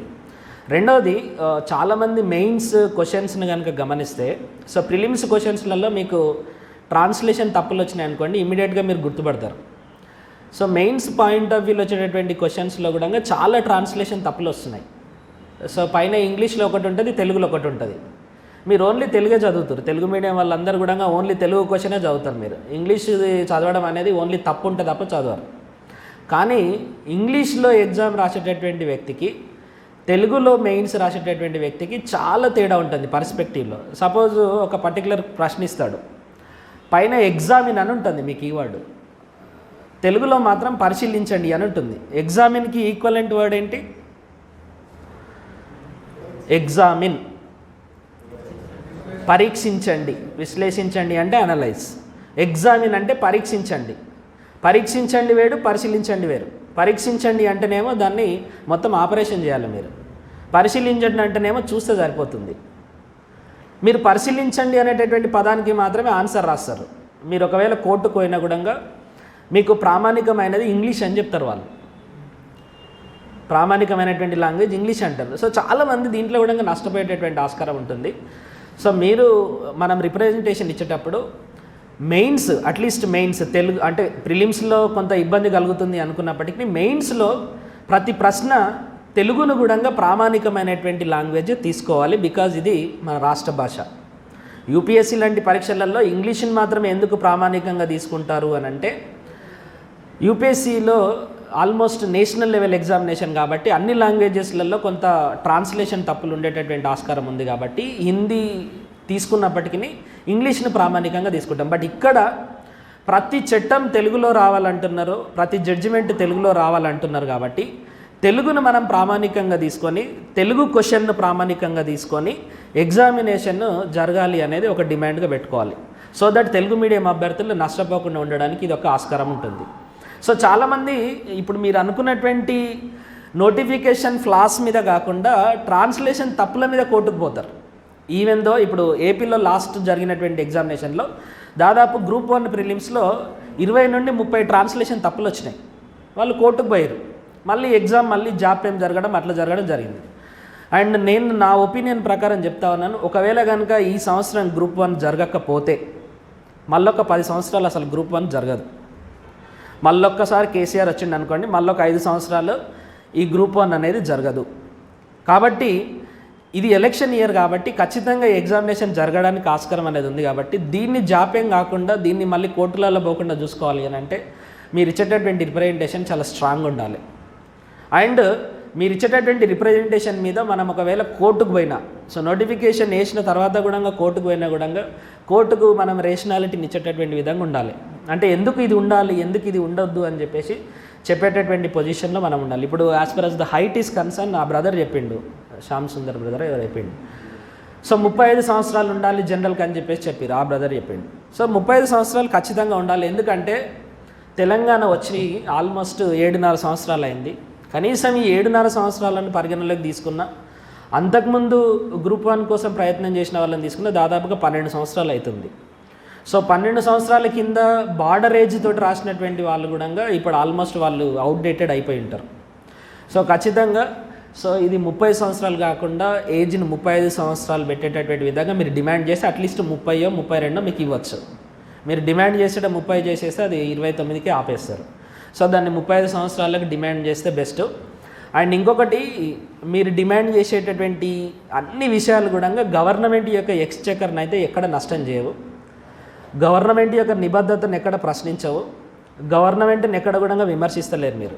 కాబట్టి మీరు రాసేటటువంటి ప్రతి డిమాండ్ను అండ్ ఒకవేళ గవర్నమెంట్ ఒప్పుకోకపోతే అప్పుడు మీరు కోర్టుకు వెళ్ళడం కానీ లేకపోతే కొంతమంది ప్రతిపక్ష పార్టీ నాయకులను కానీ కలవడం చేయొచ్చు. బట్ అంతవరకు మాత్రం మీరు అందరూ కూడా గ్రూప్ 1 కొట్టాలనే కృతనిశ్చయంతో ఉన్నారు కాబట్టి, ఖచ్చితంగా గ్రూప్ 1 జాబ్ పొందాలని అనుకుంటున్నారు కాబట్టి మీరు గవర్నమెంట్ దృష్టిలో పడొద్దని కొంతమంది, మేము ఎందుకు మాట్లాడాలని కొంతమంది, మాకేం సంబంధం, ఎవరో ఒకరు అశోక్ సార్ లాంటి వాళ్ళు చూసుకుంటారని కొంతమంది కనుక మీరు అనుకుంటే అందరు కూడా ఇట్లానే అనుకుంటారు. సో మీలో కనీసం 20 మెంబర్స్ కనుక రెడీ ఉంటే, మొత్తం రాష్ట్రం మొత్తం మీద కనీసం 20 మెంబర్స్ కమిటెడ్గా రెడీగా ఉంటే ఈ డిమాండ్స్ అన్నింటినీ నెరవేర్చుకోవడం అనేది పెద్ద మ్యాటర్ కాదు. సో మేము కూడా మీరు అంతా రిప్రజెంటేషన్ కనుక రాస్తే దాని మీద ఒక సమగ్రమైనటువంటి ఆర్టికల్ అన్ని తెలంగాణలో ఉన్నటువంటి మెయిన్ న్యూస్ పేపర్స్లు అన్నింటిలో కూడా మాకున్నటువంటి పరిచయాలతోటి మేము పబ్లిష్ చేస్తాం. సో ఆంధ్రజ్యోతి కానీ, నమస్తే తెలంగాణ కానీ, సాక్షి కానీ, వీటన్నిటిలలో. సో దట్ గవర్నమెంట్ కూడా ఆ పర్టికులర్ అంశాలన్నింటిని పరిశీలిస్తుంది. అండ్ న్యూస్ పేపర్స్ కూడా దాన్ని సీరియస్ అంశంగా తీసుకుంటాయి. మనం నోటిఫికేషన్ వచ్చే లోపల ఈ హీట్ మొత్తాన్ని పెంచాలి. నోటిఫికేషన్ ఒకసారి వచ్చిన తర్వాత మీరు ఎవరు 1 నిమిషం రమ్మన్నా కూడా రారు. So this is guaranteed. So aspirant యొక్క లక్షణం అది. మీరు ఒకవేళ వచ్చినా కూడా you are not a serious aspirant. So notification రాకముందే ఈ పర్టికులర్ అంశాలన్నీ కూడా చేయాలి. సో స్ట్రాంగ్ రిప్రజెంటేషన్ రాసిన తర్వాత సార్ కానీ లేదా మీలో కొంతమంది ఎవరైనా కూడా ఇనిషియేటివ్ తీసుకొని సో కేటీఆర్ని కానీ లేదా కేసీఆర్ని కానీ ఇంకెవరిని కలవాల్సినటువంటి అవసరం లేదు. కేటీఆర్ని కానీ కేసీఆర్ కానీ కలిసి సో ఈ డిమాండ్లన్నిటి మీద ఒక 15 నుండి 20 నిమిషాలు మనం ఎక్స్ప్లెయిన్ చేసి సో ఆ రేషనాలిటీని ఇచ్చేటటువంటి ప్రయత్నం చేయాలి. సో ఆయనను కలవడానికి సంబంధించి మా దగ్గర కొంతమంది కాంటాక్ట్స్ ఉన్నారు, వాళ్ళందరినీ కూడా తీసుకొని పోవచ్చు. సో ఉస్మాన్ యూనివర్సిటీ నుండి కానీ ఇంకొంతమందిని కూడా తీసుకొని పోదాం. సో మీరు ఈ నిరుద్యోగ సంఘాలతోటి వాళ్ళతోటి వీళ్ళతోటి కలిసి కనుక పోరాటం చేస్తామంటే మీరు నిరుద్యోగులుగానే మిగిలిపోతారు. సో ఇదే చాలా సాఫ్ట్ ఇష్యూ ఇది. సో దీనికి పెద్దగా మనం ఉద్యమించాల్సినటువంటి అవసరం కూడా లేదు. ఒక 4-5 సార్లు గవర్నమెంట్లో ఉన్నటువంటి వీళ్ళిద్దరిని కూడా కలవడానికి ప్రయత్నం చేస్తే మీ వర్క్ అయిపోతుంది. సో టీఎస్పీఎస్సీ చైర్మన్ కలిసిన కూడా సో ఇప్పుడు చైర్మన్ ఎవరు? సో ఆయనను కలిసినా కూడా ఈ వర్క్ అవుతుందా కాదా అనేది నమ్మకం అయితే లేదు. సో డైరెక్ట్ గవర్నమెంట్ని కలిసి ఆయన మా ఊరే సో డైరెక్ట్ గవర్నమెంట్ని కలిసి ఈ రిప్రజెంటేషన్స్ అన్నీ కూడా మంచి రేషనాలిటీ తోటి ఒక 4-5 పేజీల యొక్క డాక్యుమెంట్ని కనుక తయారు చేయగలిగితే ఆ డాక్యుమెంట్ని మనం అన్ని ప్రతిసారి పోయినప్పుడల్లా కొత్తది రాసుడు కాదు. సో ఏజ్కి సంబంధించి మనం ఒకటి మెన్షన్ చేస్తున్నామంటే దానికి ఒక 4-5 పాయింట్ రేషనాలిటీ, యూపీఎస్సీలో ఎట్లుంది, మిగతా రాష్ట్రాలలో ఎట్లుంది, ఎందుకు ఏజ్ రిలాక్సేషన్ కావాలి, తెలంగాణ మూమెంట్లో ఏం జరిగింది అనేటటువంటి ఒక 4-5 పాయింట్లు, తెలుగు మీడియంకి సంబంధించి ఒక 4-5 పాయింట్లు, ఇట్లా ఒక 4-5 పేజీల సమగ్రమైనటువంటి నోట్ కనుక మీరు రాయగలిగితే దాన్ని మనం మిగతా ప్రెస్ వాళ్ళకి పంపించడం కానీ దాని తర్వాత ఎలక్ట్రానిక్ మీడియాకి పంపించడం కానీ అవసరం అనుకుంటే సో గవర్నమెంట్కి మీ విన్నపాన్ని వివరించడానికి ఒక ప్రెస్ మీట్ కూడా మీరందరూ రాకుండా కూడా మేమైనా ప్లాన్ చేస్తాం. బట్ మీరందరూ కూడా ఇనిషియేటివ్స్ తీసుకోవడానికి రెడీగా ఉంటే then we will proceed. So రెండవది ఈ 1:50 అని చెప్పేసి సార్ చెప్పాడు కదా, అది చాలా ముఖ్యమైనటువంటి అంశం. సో చాలా సీరియస్ ఆస్పిరెంట్స్ మెయిన్స్కి ప్రిపేర్ అయ్యేటోళ్ళు ఏం చేస్తారనంటే చిన్న చిన్న అంశాలను వాళ్ళు పట్టించుకోరు. అండ్ ప్రిలిమ్స్ క్వాలిఫై అయ్యేటటువంటి క్రమంలో చాలామంది ప్రిలిమ్స్లో ఏం క్వశ్చన్స్ వస్తాయో చెప్పలేము. సంవత్సరాలు అడుగుతాడు, డాటా అడుగుతాడు, ఏదన్నా అడగచ్చు. ప్రతిదీ మెయిన్స్ పాయింట్ ఆఫ్ వ్యూలో రాసేటటువంటి వాళ్ళకి గుర్తుండాలని లేదు. సో దాంట్లో నాన్ సీరియస్ క్యాండిడేట్స్ కూడా 1:15లో ఉంటారు. దాంట్లో మీరు కూడా ఉండాలి అని అంటే 1:50 ఉంటేనే అది సహేతుకమైనటువంటి ఫినామినల్. ఎందుకంటే ఈ సంవత్సరం చాలామంది రాయడానికి ఆస్కారం అనేది ఉంది కాబట్టి 1:50 మీద చాలా పెద్ద ఎత్తున మీరు ఒకవేళ దాన్ని పెట్టకుండా కూడా మనము పోరాటం చేసినా సరే ఆ 1:15 పెట్టేటటువంటి విధంగా ప్రయత్నం చేయాలి. ఏంటి negative marking? So negative marks మీద ఒక్కొక్కరికి ఒక్కొక్క మిస్కాన్సెప్షన్ ఉంది. సో అట్లీస్ట్ అందరూ అగ్రీడ్ అయినటువంటి పాయింట్స్ మీద మనం ఒకసారి రిప్రజెంటేషన్ కనుక ఇవ్వగలిగితే సో డిసగ్రీ అయినటువంటి పాయింట్స్ మీద ఎనీవే సో ఒకవేళ దాని మీద ఏదో స్ట్రాంగ్ రేషనలైజేషన్ ఉంటే దాని మీద కూడా పోవచ్చు. సో నా దృష్టిలో నెగిటివ్ మార్కింగ్ ఉండాలి అని అంట. ఎందుకంటే ఎనీ సీరియస్ ఆస్పిరెంట్ ఎవరైతే ఉన్నారో ఖచ్చితంగా 1:50 పెట్టుకొని నెగిటివ్ మార్కింగ్ పెడితే ఖచ్చితంగా వాళ్ళు ఆ లిస్టులో ఉంటారు. మీరు ఆ లిస్టులో కూడా ఉండట్లేదు అనుకోండి, కొంత సీరియస్గా చదవాలని అర్థం. 1:50 పెట్టి నెగిటివ్ మార్కింగ్ పెడితే నాన్ సీరియస్ క్యాండిడేట్లు చాలామంది అవుట్ అయిపోతారు. అట్లీస్ట్ మీకు ఖచ్చితత్వం ఉంటుంది కాబట్టి సీరియస్ క్యాండిడేట్లు అందరూ కూడా అట్లీస్ట్ ఈ 1:50లోకి రావడానికి ఆస్కారం అనేది ఉంది. సో ఇప్పటివరకు మీరు డిస్కస్ చేసినటువంటి అన్నిట్లలో చాలామంది కూడా ఏకాభిప్రాయాన్ని వెల్లడించారు కాబట్టి దీన్ని సాధించడానికి కావాల్సినటువంటి ఒక ప్రణాళికను కనుక మనం వేసుకుంటే సో దానికి ఇంకొకటి క్వాంటిఫైడ్ డెడ్ లైన్ ఉండాలి. అంటే ఈ పర్టికులర్ డేట్ వరకు ఈ డిమాండ్స్ అన్నిటిని కూడా నెరవేర్చుకునేటటువంటి విధంగా ఉండాలి. ఇప్పుడు గవర్నమెంట్ చాలా వీక్ పొజిషన్లో ఉంది. So next election year BJP government కూడా చాలా రిగరస్గా పోతుంది కాబట్టి ఎవరికి ఈ ఇష్యూ దొరికినా కూడా వాళ్ళందరూ కూడా సీరియస్గా మాట్లాడడానికి ప్రయత్నం చేస్తారు. సో వాళ్ళందరికీ కూడా ఇచ్చడానికంటే ముందు గవర్నమెంట్ తోటి కనుక మనం పర్ఫెక్ట్గా నెగోషియేట్ చేయగలిగితే ఇవన్నీ కూడా డిమాండ్స్ నెరవేర్చేటటువంటి డిమాండ్సే. ఎక్కడ కూడా వాళ్ళకి నష్టం లేదు, వాళ్ళ పార్టీకి నష్టం లేదు, ఎవరికి నష్టం లేదు. ఎక్కువ మంది ఇంక్లూజివ్ కావడానికి అవకాశం ఉన్నటువంటి డిమాండ్స్ ఇవి. ఎక్కువ మందికి అవకాశం రావడానికి ఉన్నటువంటి డిమాండ్స్. ఇంకొకటి ఆన్లైన్ ఎవాల్యుయేషన్ అనేది ఇప్పుడు intermediate, degree level, PG level అన్ని ఎగ్జామ్స్ కూడా ఆన్లైన్లో చేస్తున్నారు. అందరు కూడా అడ్వాన్స్డ్ సాఫ్ట్వేర్ కొన్నారు. సో నేను కూడా ఆన్లైన్ ఎవాల్యుయేషన్ చేస్తాను చాలా ఎగ్జామ్స్కి. సో ఆ ఎగ్జామినేషన్స్లో కూడా సో 3 లెవెల్ ఆఫ్ ఎవాల్యుయేషన్ ఉంటుంది. సో దాంట్లో కూడా కొన్ని పారామీటర్స్ ఉంటాయి. ఆ పారామీటర్స్ ఖచ్చితంగా మీరు ఫుల్ఫిల్ చేయాల్సిందే రియల్ టైంలో. మాన్యువల్ అయితేనేమో ప్రభాకర్ చౌటి సారు ఒక పేపర్ని ఎట్లా ఎవాల్యుయేట్ చేసిండని చెప్పడానికి అండ్ దాన్ని ఆయన యొక్క ఎవాల్యుయేషన్ను మెజర్ చేయడానికి ఏ పారామీటర్స్ ఉండవు మాన్యువల్లో. సో అదొక పెద్ద డేటాబేస్, దాంట్లో పేపర్లన్నీ వెతకాలి, మీ పేపర్ని తీయాలి, మీరు ఏమేమి పాయింట్స్ ఇచ్చిరనేది చూడాలి. ఆన్లైన్ ఎవాల్యుయేషన్లోనేమో నేను ఎట్లా ఒక పేపర్ని ఎవాల్యుయేట్ చేసినా, నేను ఎన్ని మార్కులు వేసాను, ఎందుకు అన్ని మార్కులు వేసాను అనేటటువంటి దానికి డేటాబేస్ ఉంటుంది. సో దట్ తొందరగా ఆ పర్టికులర్ ఎగ్జామినేషన్ కంప్లీట్ కావడానికి కూడా అవకాశం అనేది ఉంటుంది. ఇప్పుడు ఆన్లైన్లో కూడా అన్ని మెథడ్స్ వచ్చినాయి. ఆల్మోస్ట్ ఆన్లైన్లో కూడా ప్రతి లైన్ చూసి ఎవాల్యుయేట్ చేసేటటువంటి ఫెసిలిటీ ఉంది. దానికి సంబంధించినటువంటి సాఫ్ట్వేర్ కూడా ఉంది. అంటే ఆల్మోస్ట్ మీరు ఈ పేపర్ పట్టుకొని ఎట్లయితే ఎవాల్యుయేట్ చేస్తారో అంతే ఖచ్చితత్వంతో, దానికంటే ఇంకా ఎక్కువ ఖచ్చితత్వంతో ఆన్లైన్లో కూడా చేయొచ్చు. There is such facility. So ఆన్లైన్లో అయితేనే ఎక్కువ ట్రాన్స్పరెన్సీ ఉంటుంది అనేది నా వాదన. అవసరం అనుకుంటే మీరు దాన్ని కూడా ఒక డిమాండ్గా పెట్టుకోవాలి. మాన్యువల్ ఎవాల్యుయేషన్ కాకుండా ఆన్లైన్ ఎవాల్యుయేషన్లోనే ఎగ్జామినేషన్ ఉండేటటువంటి విధంగా ఒక డిమాండ్ పెట్టుకోవాలి. ఆన్లైన్ అంటే మీది స్కాన్ చేస్తారండి.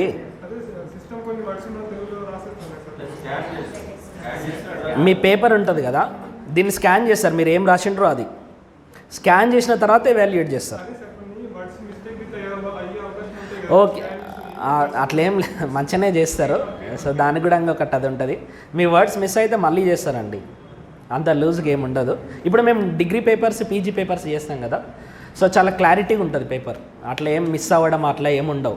ఓకే, సో అది కూడా మీరు ఒక డిమాండ్గా పెట్టుకుంటే ఇంకా ట్రాన్స్పరెన్సీ పెరగవచ్చు. ఆ బ్రదర్ అన్నట్టు యూపీఎస్సీలో ఎట్లయితే మెకానిజం ఉందో, ప్రిలిమ్స్ మార్క్స్లను వెల్లడించడము, మెయిన్స్ మార్కులను వెల్లడించడము, ప్రిలిమ్స్కి ఎంత కట్ ఆఫ్ అయింది, రిజర్వేషన్స్లో ఎంత కట్ ఆఫ్ అయింది, మెయిన్స్లో ఎంత కట్ ఆఫ్ అయింది అనేది, దాన్ని కూడా గ్రూప్ 1కి అప్లికేబుల్ చేయాలి. ఎంతమంది క్యాండిడేట్లు అప్లై చేసిరు. ఇప్పుడు ఇదంతా రియల్ టైమ్ సాఫ్ట్వేర్స్ వచ్చినాయి. ఇప్పుడు మీరు గ్రూప్ 2కి కానీ గ్రూప్ 1 కానీ అప్లై చేయగానే మీకు ఓటీపీ ఎట్లయితే వస్తుందో, ఎవరి మార్కులు వాళ్ళకైనా పంపించాలి. అట్లీస్ట్ మీరు జనరల్గా పంపించకుండా కూడా ఏదైతే నాన్ ట్రాన్స్పరెన్సీ ఉంటుందో దాని మీద మీరు ఖచ్చితంగా అనుమానపడాల్సిందే. సో గ్రూప్ 1లో కూడా ఆ ట్రాన్స్పరెన్సీ రావాలి. అవసరం అనుకుంటే ఈచ్ అండ్ ఇండివిజువల్ పేపర్కి సంబంధించినటువంటి మార్క్స్ కూడా ఇంటర్వ్యూ కాకముందు కొంచెం ఇబ్బందులు ఉంటాయి కాబట్టి, ఇంటర్వ్యూ అయినాక అయినా సరే ఎలాంగ్ విత్ మార్క్స్ మీ ర్యాంక్స్ని ప్రకటించాలి. సో మీకు ఇంటర్వ్యూలో ఎన్ని మార్కులు వచ్చినాయి అండ్ నార్మల్ మెయిన్స్లో ఎన్ని మార్కులు వచ్చినాయి అనేది కూడా ప్రకటించాలి. అప్పుడు మాత్రమే మీ ఇంటర్వ్యూలో మిమ్మల్ని చూసి చేసిరా, మీ క్యాస్ట్ని చూసి చేసిరా, మీ మతాన్ని చూసి చేసిరా అనేది తెలిసిపోతుంది. ఇప్పుడు ఇంటర్వ్యూలో కూడా మినిమం మార్క్స్ పెట్టిరు ఇంతకుముందు. ఇది అంతా ఎందుకు పెట్టారు అని అంటే, రిజర్వేషన్స్ ఉన్నటువంటి క్యాండిడేట్స్కి తక్కువ మార్కులు ఇస్తున్నారు అనేటటువంటి అపోహతోటి. సో ఇదంతా ఉంటేనే ట్రాన్స్పరెన్సీ అనేది ఉన్నట్టు. వాళ్ళు ఏదో దాచి మీ రిజల్ట్స్ ఇస్తున్నారంటే ఏదో గోల్మాల్ జరుగుతున్నట్టు. సో ఇంత కష్టపడి 10 ఏళ్ళు కష్టపడి మీరు ఏదో గోల్మాల్లో పోతే, ఇప్పుడు లాస్ట్ 2016లో జరిగినటువంటి ఎగ్జామినేషన్స్లలో చాలామందికి గ్రూప్ 1 వస్తుంది అనుకుంటే వాళ్ళకి రాలేదు. ఎవరికైతే గ్రూప్ 1 ఖచ్చితంగా రాదు అనుకున్నామో వాళ్ళకి గ్రూప్ 1 వచ్చింది. It is all because of the illegal phenomenons. అవన్నీ కూడా కనీసం ఇప్పుడైనా జరగకుండా సో చూడాలి. అండ్ ప్రతి ఎగ్జామినేషన్ హాల్లో ఎలాంగ్ విత్ వాచ్ సీసీ కెమెరాలు కూడా పెట్టాలి. సో ఇప్పుడు అన్ని దగ్గర సీసీ కెమెరాలు వచ్చినాయి. సో దట్ మీకు ఇక్కడ ఇల్లీగల్ ఫినామినన్ జరిగిన, ఇన్విజిలేటర్లు తప్పు చేసినా, లేకపోతే అభ్యర్థులు తప్పు చేసినా, లేకపోతే మీకు ఏమైనా నష్టం జరిగినా కూడా దాన్ని వెరిఫై చేసుకోవడానికి ఒక ఎవిడెన్స్ ఉంటుంది. కాబట్టి మీరు బయట తీసుకున్నట్టు వీడియోలు తీసుకోవడానికి అవకాశం అనేది ఉండదు. కాబట్టి ప్రతి ఎగ్జామినేషన్ హాల్లో సీసీ కెమెరాను కూడా ఇన్స్టాల్ చేయాలనేటువంటి ఒక డిమాండ్ పెడితే ఎగ్జామినేషన్ చాలా ట్రాన్స్పరెంట్గా జరగడానికి అవకాశం అనేది ఉంటుంది. ఆ ఫెసిలిటీ ఉన్నటువంటి హాల్స్లోనే మెయిన్స్ ఎగ్జామ్ జరగడానికి ఆస్కారం అనేది ఉంటుంది. ఓకే, సో వీటన్నిటి మీద మీరు ఒక స్పెసిఫిక్ డెడ్ లైన్ పెట్టుకొని, ఆ డెడ్ లైన్ లోపల మీరు ఏమేమి రాయాలి, రిప్రజెంటేషన్ ఎట్లా రాయాలి, ఎవరెవరిని కలవాలి అనేది కనుక మీరు పెట్టుకుంటే వాటన్నిటికీ కూడా అశోక్ సార్తో సహా సో మేమందరం కూడా కలిసడానికి రెడీగా ఉన్నాం. అండ్ అన్ని లీడింగ్ న్యూస్ పేపర్స్లో కూడా ఈ పర్టికులర్ ఇష్యూ మీద కొన్ని ఆర్టికల్స్ని కూడా రాయించడానికి మేము ప్రయత్నం చేస్తాం. ఓకే, సో మీకు ఇంకేమైనా సందేహాలు ఉంటే కూడా సార్కు పాస్ చేసినా కూడా I will be available at any particular time. Okay, so thank you all. మిమ్మల్ని అందరినీ కూడా కలిసినందుకు చాలా సంతోషంగా ఉంది. So we will be in touch. Thank you all. Thank you sir.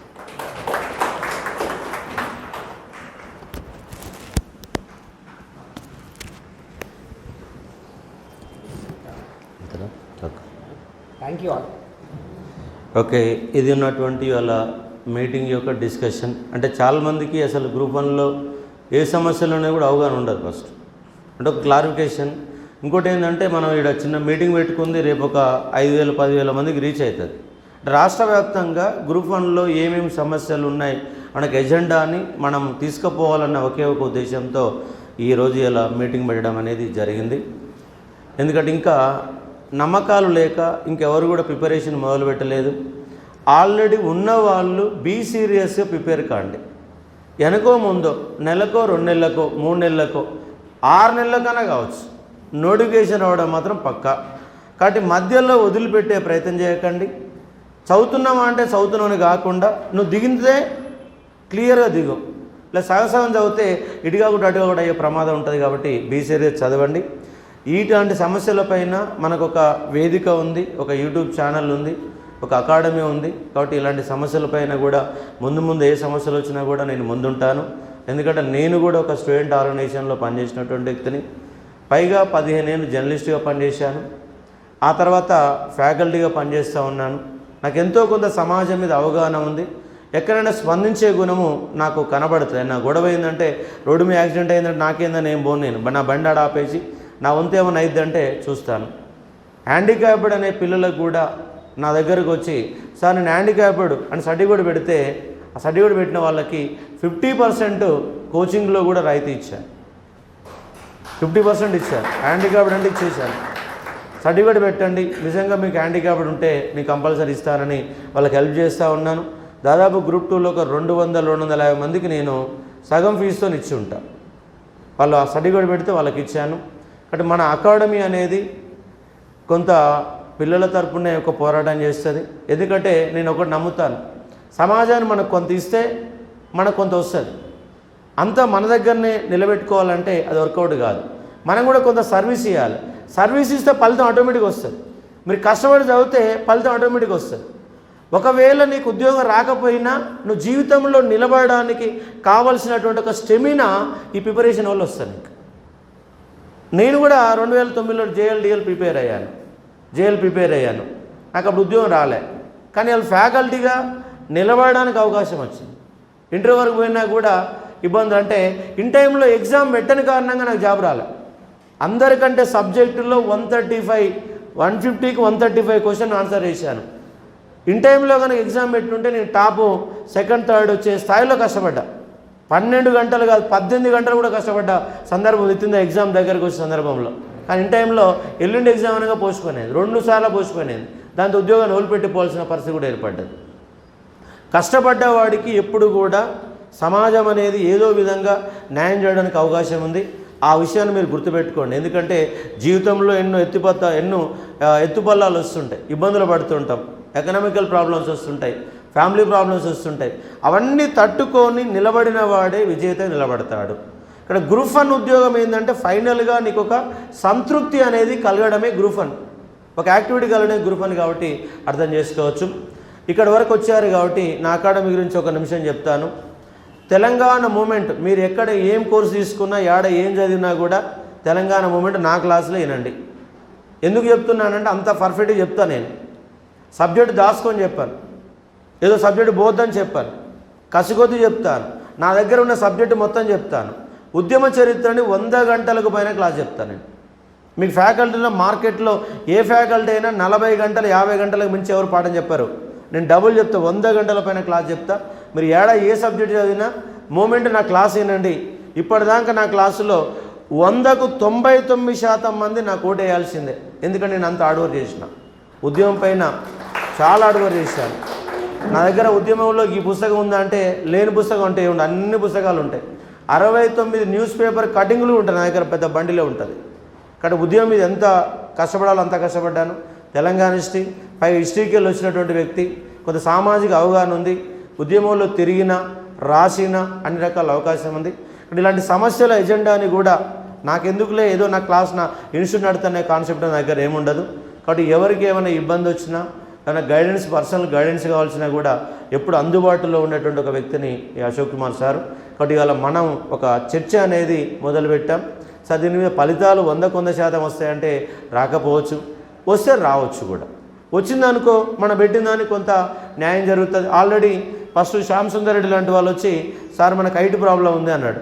Video చేద్దామంటే అమ్మడే వచ్చిన క్షణమే నేను 10 నిమిషాలు అసలు వాట్ మీరు ఏంది సమస్య ఏందని మాట్లాడితే వాళ్ళు క్లియర్గా చెప్పినప్పుడు. ఎందుకంటే ఆ కొత్త పిల్లలు వచ్చినప్పుడు ఆ వాయిస్ని క్లియర్ చెప్పలేకపోవచ్చు. వాళ్ళ దగ్గర సబ్జెక్ట్ ఉన్నా కూడా రాకపోవచ్చు. నేను క్లియర్గా ఇది ఐటీ యొక్క పరిస్థితి కంపల్సరీ ఇవ్వాల్సిందని ఒక వీడియో చేశాను. మన కొంతమంది శ్రీనివాస్ గౌడ్ మన మినిస్టర్ని కలిసి మన మిత్రులు ఆ సిటీ సెంట్రల్ లైబ్రరీ విద్యార్థులు ఓయూ విద్యార్థులంతా వచ్చేసి మేము కలిసిన సార్ అన్నారు. నేను కంపల్సరీ ఎమ్మటే వీడియో చేశాను. గ్రూప్ 1లో కంపల్సరీగా తెలుగు పెట్టాల్సిందే ఎమ్మటే ఒక వీడియో చేశాను. ఇవాళ ఒక వీడియో. ఇంకేమైనా సమస్యలు ఉంటే కూడా మనం కొట్లాడదాం. ఎందుకంటే రాష్ట్రం మనం కొట్లాడకుంటే తెలంగాణ రాష్ట్రం రాలే. 52లో ములికి ఉద్యమం చేసినాం, 69లో జై తెలంగాణ ఉద్యమం చేసినాం, తర్వాత ఉద్యమాలు చేసినాం. ఉద్యమాల యొక్క ఫలితమే ఇవాళ తెలంగాణ రాష్ట్రం. సరే మనకు ఉద్యోగాల పరంగా అన్యాయం జరగవచ్చు, కానీ రాష్ట్రం వచ్చినాక కొద్ది అగ్రికల్చర్ విషయంలో న్యాయం జరిగింది కనుక సమాజం ఉంటే కూడా అర్థం చేసుకోవచ్చు. మనవి కోర్సెస్ ఆన్లైన్లో ఉన్నాయి, ద సేమ్ ఆఫ్లైన్లో ఉన్నాయి. మీరు గ్రూప్ 1 కనుక ఆన్లైన్లో జాయిన్ అయితే తర్వాత మీకు టైం ఉన్నప్పుడు ఆఫ్లైన్ ఉంటా సార్ అంటే కూడా రావచ్చు. మీరు ఆఫ్లైన్లో జాయిన్ అయినా ఆన్లైన్ కోర్సెస్ కూడా మీకు అందుబాటులో ఉంటాయి. ఇక్కడ తెలంగాణ మూమెంటు అటు గ్రూప్ 2 కానీ ఇటు గ్రూప్ 1 ఫుల్ కోర్సెస్ కానీ మంచి ఫ్యాకల్టీల చేత గ్రూప్ 1 మెయిన్స్ అంటే మెయిన్సే చెప్పిస్తా, మళ్ళీ ఫిలిం చెప్పించి ఇదే మెయిన్స్ వీడియోలని పెట్టే మోసం అనేది ఉండదు. మోసం అనేది లేకుండానే మనం ప్రయత్నం చేస్తున్నాం. కాబట్టి ఇలా ఒక మంచి చర్చ జరిగింది. ఇది ఉన్నటువంటి అంశం. ఫైనల్గా మనకి ఎజెండాలో కనపడేది ఏమిటంటే, ఒకటి హైట్ ఎంత ఉండాలా? 165 సెంటీమీటర్లు ఉండాలి. ఫైనల్గా ఒక 2 మినిట్స్లో క్లారిఫికేషన్ ఇస్తాను. మనం ఇవాళ డిస్కస్ చేసినటువంటి అంశాల మీద క్లారిఫికేషన్ ఏంటంటే, ఒకటి నెంబర్ 1 హైట్. ఎంత హైట్ ఉండాలంటే అబ్బాయిలకి 165, మెన్స్కి 165 సెంటీమీటర్ల హైట్ ఉండాలని డిమాండ్ పెడితే, అదేవిధంగా గర్ల్స్కి ఉమెన్స్కి 150 సెంటీమీటర్లు. అంటే ఇక్కడ గవర్నమెంట్ ఎంత ఇచ్చిందంటే 167.6 ఇచ్చింది, 152 అనే ఒక హైట్ ఇచ్చారు. కాబట్టి 2 పరిగణలో తీసుకోవాలని ప్రధాన డిమాండ్. రెండోది ఏజ్ ఏమిటంటే 28, 26 ఉంది కాబట్టి ఖచ్చితంగా 30 అనేది కొంతమంది, 35 కొంతమంది. మన డిమాండ్ 35 సంవత్సరాల డిమాండ్ పెడదాం. మళ్ళీ ఎట్లాగా బీసీ, ఎస్టీ, ఎస్సీ పైగా ఓబీసీ కూడా ఇలా రిజర్వేషన్ కల్పించారు. అంటే అదృష్టం బాగుండి కేసీఆర్ ఓకే అన్నాడు అనుకో, 40 ఏళ్ళకి వెళ్ళిపోతాం, అందరు రాసుకుంటాం, ఎవరికి ఇబ్బంది ఏం లేకుండా. మూడోది, మనము తెలంగాణలో పుట్టినాం, మనం పుట్టి పెరిగిన కాడ నుంచి అమ్మ అన్నం కానీ మమ్మీ డాడీ అనలేదు. మనం చదువుకుంది గవర్నమెంట్ బయలు చదువుకున్నాం. మనకు తెలుగు అనే దాన్ని మంచి పర్ఫెక్ట్గా నాలెడ్జ్ ఉంది. కాబట్టి తెలుగు అనేది అదనబడిని కాకుండా మనం కరెక్ట్గా 10 రోజులు చదివితే తెలుగులో పాస్ కాగలుగుతాం. కాబట్టి కంపల్సరీగా ఇది ఏంటి ఆప్షన్ కాదు, ఓన్లీ క్వాలిఫైయింగ్ పేపర్ అనేది పెట్టాలి. కాబట్టి తెలుగు కూడా క్వాలిఫైయింగ్ అనేది పెట్టాలనే ఒక అంశం. కాబట్టి ఇది క్వాలిఫైయింగ్ అనేది ఒకటి పెట్టాలనే అంశంగా అర్థం చేసుకోండి. ఇంకోటి ఏంటంటే 1:50 ఉండాల్సిన అవకాశం ఉంది. ఇలా నెగిటివా పాజిటివా మనకు అవసరం లేదు. మనం ఫస్ట్ మెట్టెక్కాల, ఇంకోటి రావద్దని మనం కోరుకోవద్దు, మనం పోవాలని కోరుకోవాలి. మనంతో పాటు 10 మంది బాగుపడాలని కోరుకోవాలి. కానీ నేను ఒక్కనే పోవాలా, మిగతా వాళ్ళని డివైడ్ చేయడానికి కరెక్ట్ కాదు. కాబట్టి మనము 1:50 ఉండాలా. ఎలాంటి నెగిటివ్ ఏం అవసరం లేదు. ఎందుకంటే 1:50 ఇస్తే అందరం పోతాం. ఒకవేళ నెగిటివ్ పెట్టి నీకే నష్టం కూడా జరిగే ఒక ప్రమాదం కూడా ఉంది. కాబట్టి పాజిటివ్ నెగిటివ్ అనేది కాకుండా ఇది 1:50 అనేది ఒక కాన్సెప్ట్. తర్వాత మరొక డిమాండ్ ఏంటంటే, ఇక్కడ 5th పేపర్ అనే ఒక కరెక్షన్లో బయోసైన్స్ వాళ్ళు బయోసైన్సే చేయాలి, ఫిజికల్ సైన్స్ వాళ్ళు ఫిజిక్స్ వాళ్ళే డిమాండ్ చేయాలని ఒక ఇది కూడా అంశం ఉంది. దాన్ని కూడా మనం చేసుకునే ఒక ప్రయత్నం చేయాలి. ఇంకోటి ఏంటంటే ట్రాన్స్పరెన్సీ మెయింటైన్ చేయాలి. ట్రాన్స్పరెన్సీ అనేది మెయింటైన్ చేయాలని చాలామంది డిమాండ్ పెట్టారు. ఎప్పుడో ఎగ్జామ్ పెట్టి ఎప్పుడో రిజల్ట్ ఇచ్చి ఎప్పుడో ఎగ్జామ్ పెడతారో కూడా తెలియని పరిస్థితుల్లో వాయిదాల పద్ధతిలో ఎగ్జామ్ కాకుండా ఖచ్చితమైన ప్రణాళికబద్ధంగా రేపు రాబోయే ప్రతి నోటిఫికేషన్, నాట్ ఓన్లీ గ్రూప్ 1 కాదు, రాబోయే ప్రతి నోటిఫికేషన్లు కూడా ఖచ్చితంగా ఉండాలనేది, ట్రాన్స్పరెన్సీ మెయింటైన్ చేయాలనేది 6 అంశాలపైన మనము డిమాండ్ చేసే అంశంగా అర్థం చేసుకోవచ్చు. ఇది ఉన్నటువంటి డిమాండ్. దీనిపైన ఒక రిప్రజెంటేషన్ కూడా తయారు చేస్తాం. అలానే ఎట్లా కొంతమంది ఉద్యమకారులు ఉన్నారు, వాళ్ళతో పాటు కలిసి అవసరమైతే నేను కూడా వన్ ఆఫ్ ద మెంబర్గా దాంట్లో ఉండి నేను కూడా దాన్ని పోరాటం చేస్తాం. ఇది ఉన్నటువంటి డిస్కషన్ ఆఫ్ కాన్సెప్ట్గా ఇవాళ ఉన్నటువంటి సందర్భం. కాబట్టి ఇది మన అశోక్ ఆన్లైన్ అకౌంట్ ఇలాంటి సమస్యలు మరికొన్ని కూడా ముందు తీసుకునే ఒక ప్రయత్నం చేస్తాం. ఇప్పటివరకు మీరు మాట్లాడిన చర్చని కూడా మన యూట్యూబ్లో కూడా పెడతాం. అది రాష్ట్ర వ్యాప్తంగా సమస్యని ఎజెండాగా తీసుకునే ఒక ప్రయత్నం చేస్తాం. ఇది ఇవాళ ఉన్నటువంటి చర్చా కార్యక్రమం. సమస్య ఎజెండా గ్రూప్ 1 సమస్యలపైన చర్చా కార్యక్రమం ముగుస్తున్నట్టుగా నేను ప్రకటించడం అనేది జరుగుతుంది. ఇది ఉన్నటువంటి సందర్భం. రేపు మనకు యాస్టీజ్గా తెలంగాణ మూమెంట్ 6 to 8:30 6 to 8 ఫ్యాకల్టీతోని మీకు ఏంటంటే ట్రాన్స్పరెన్సీ కేసులు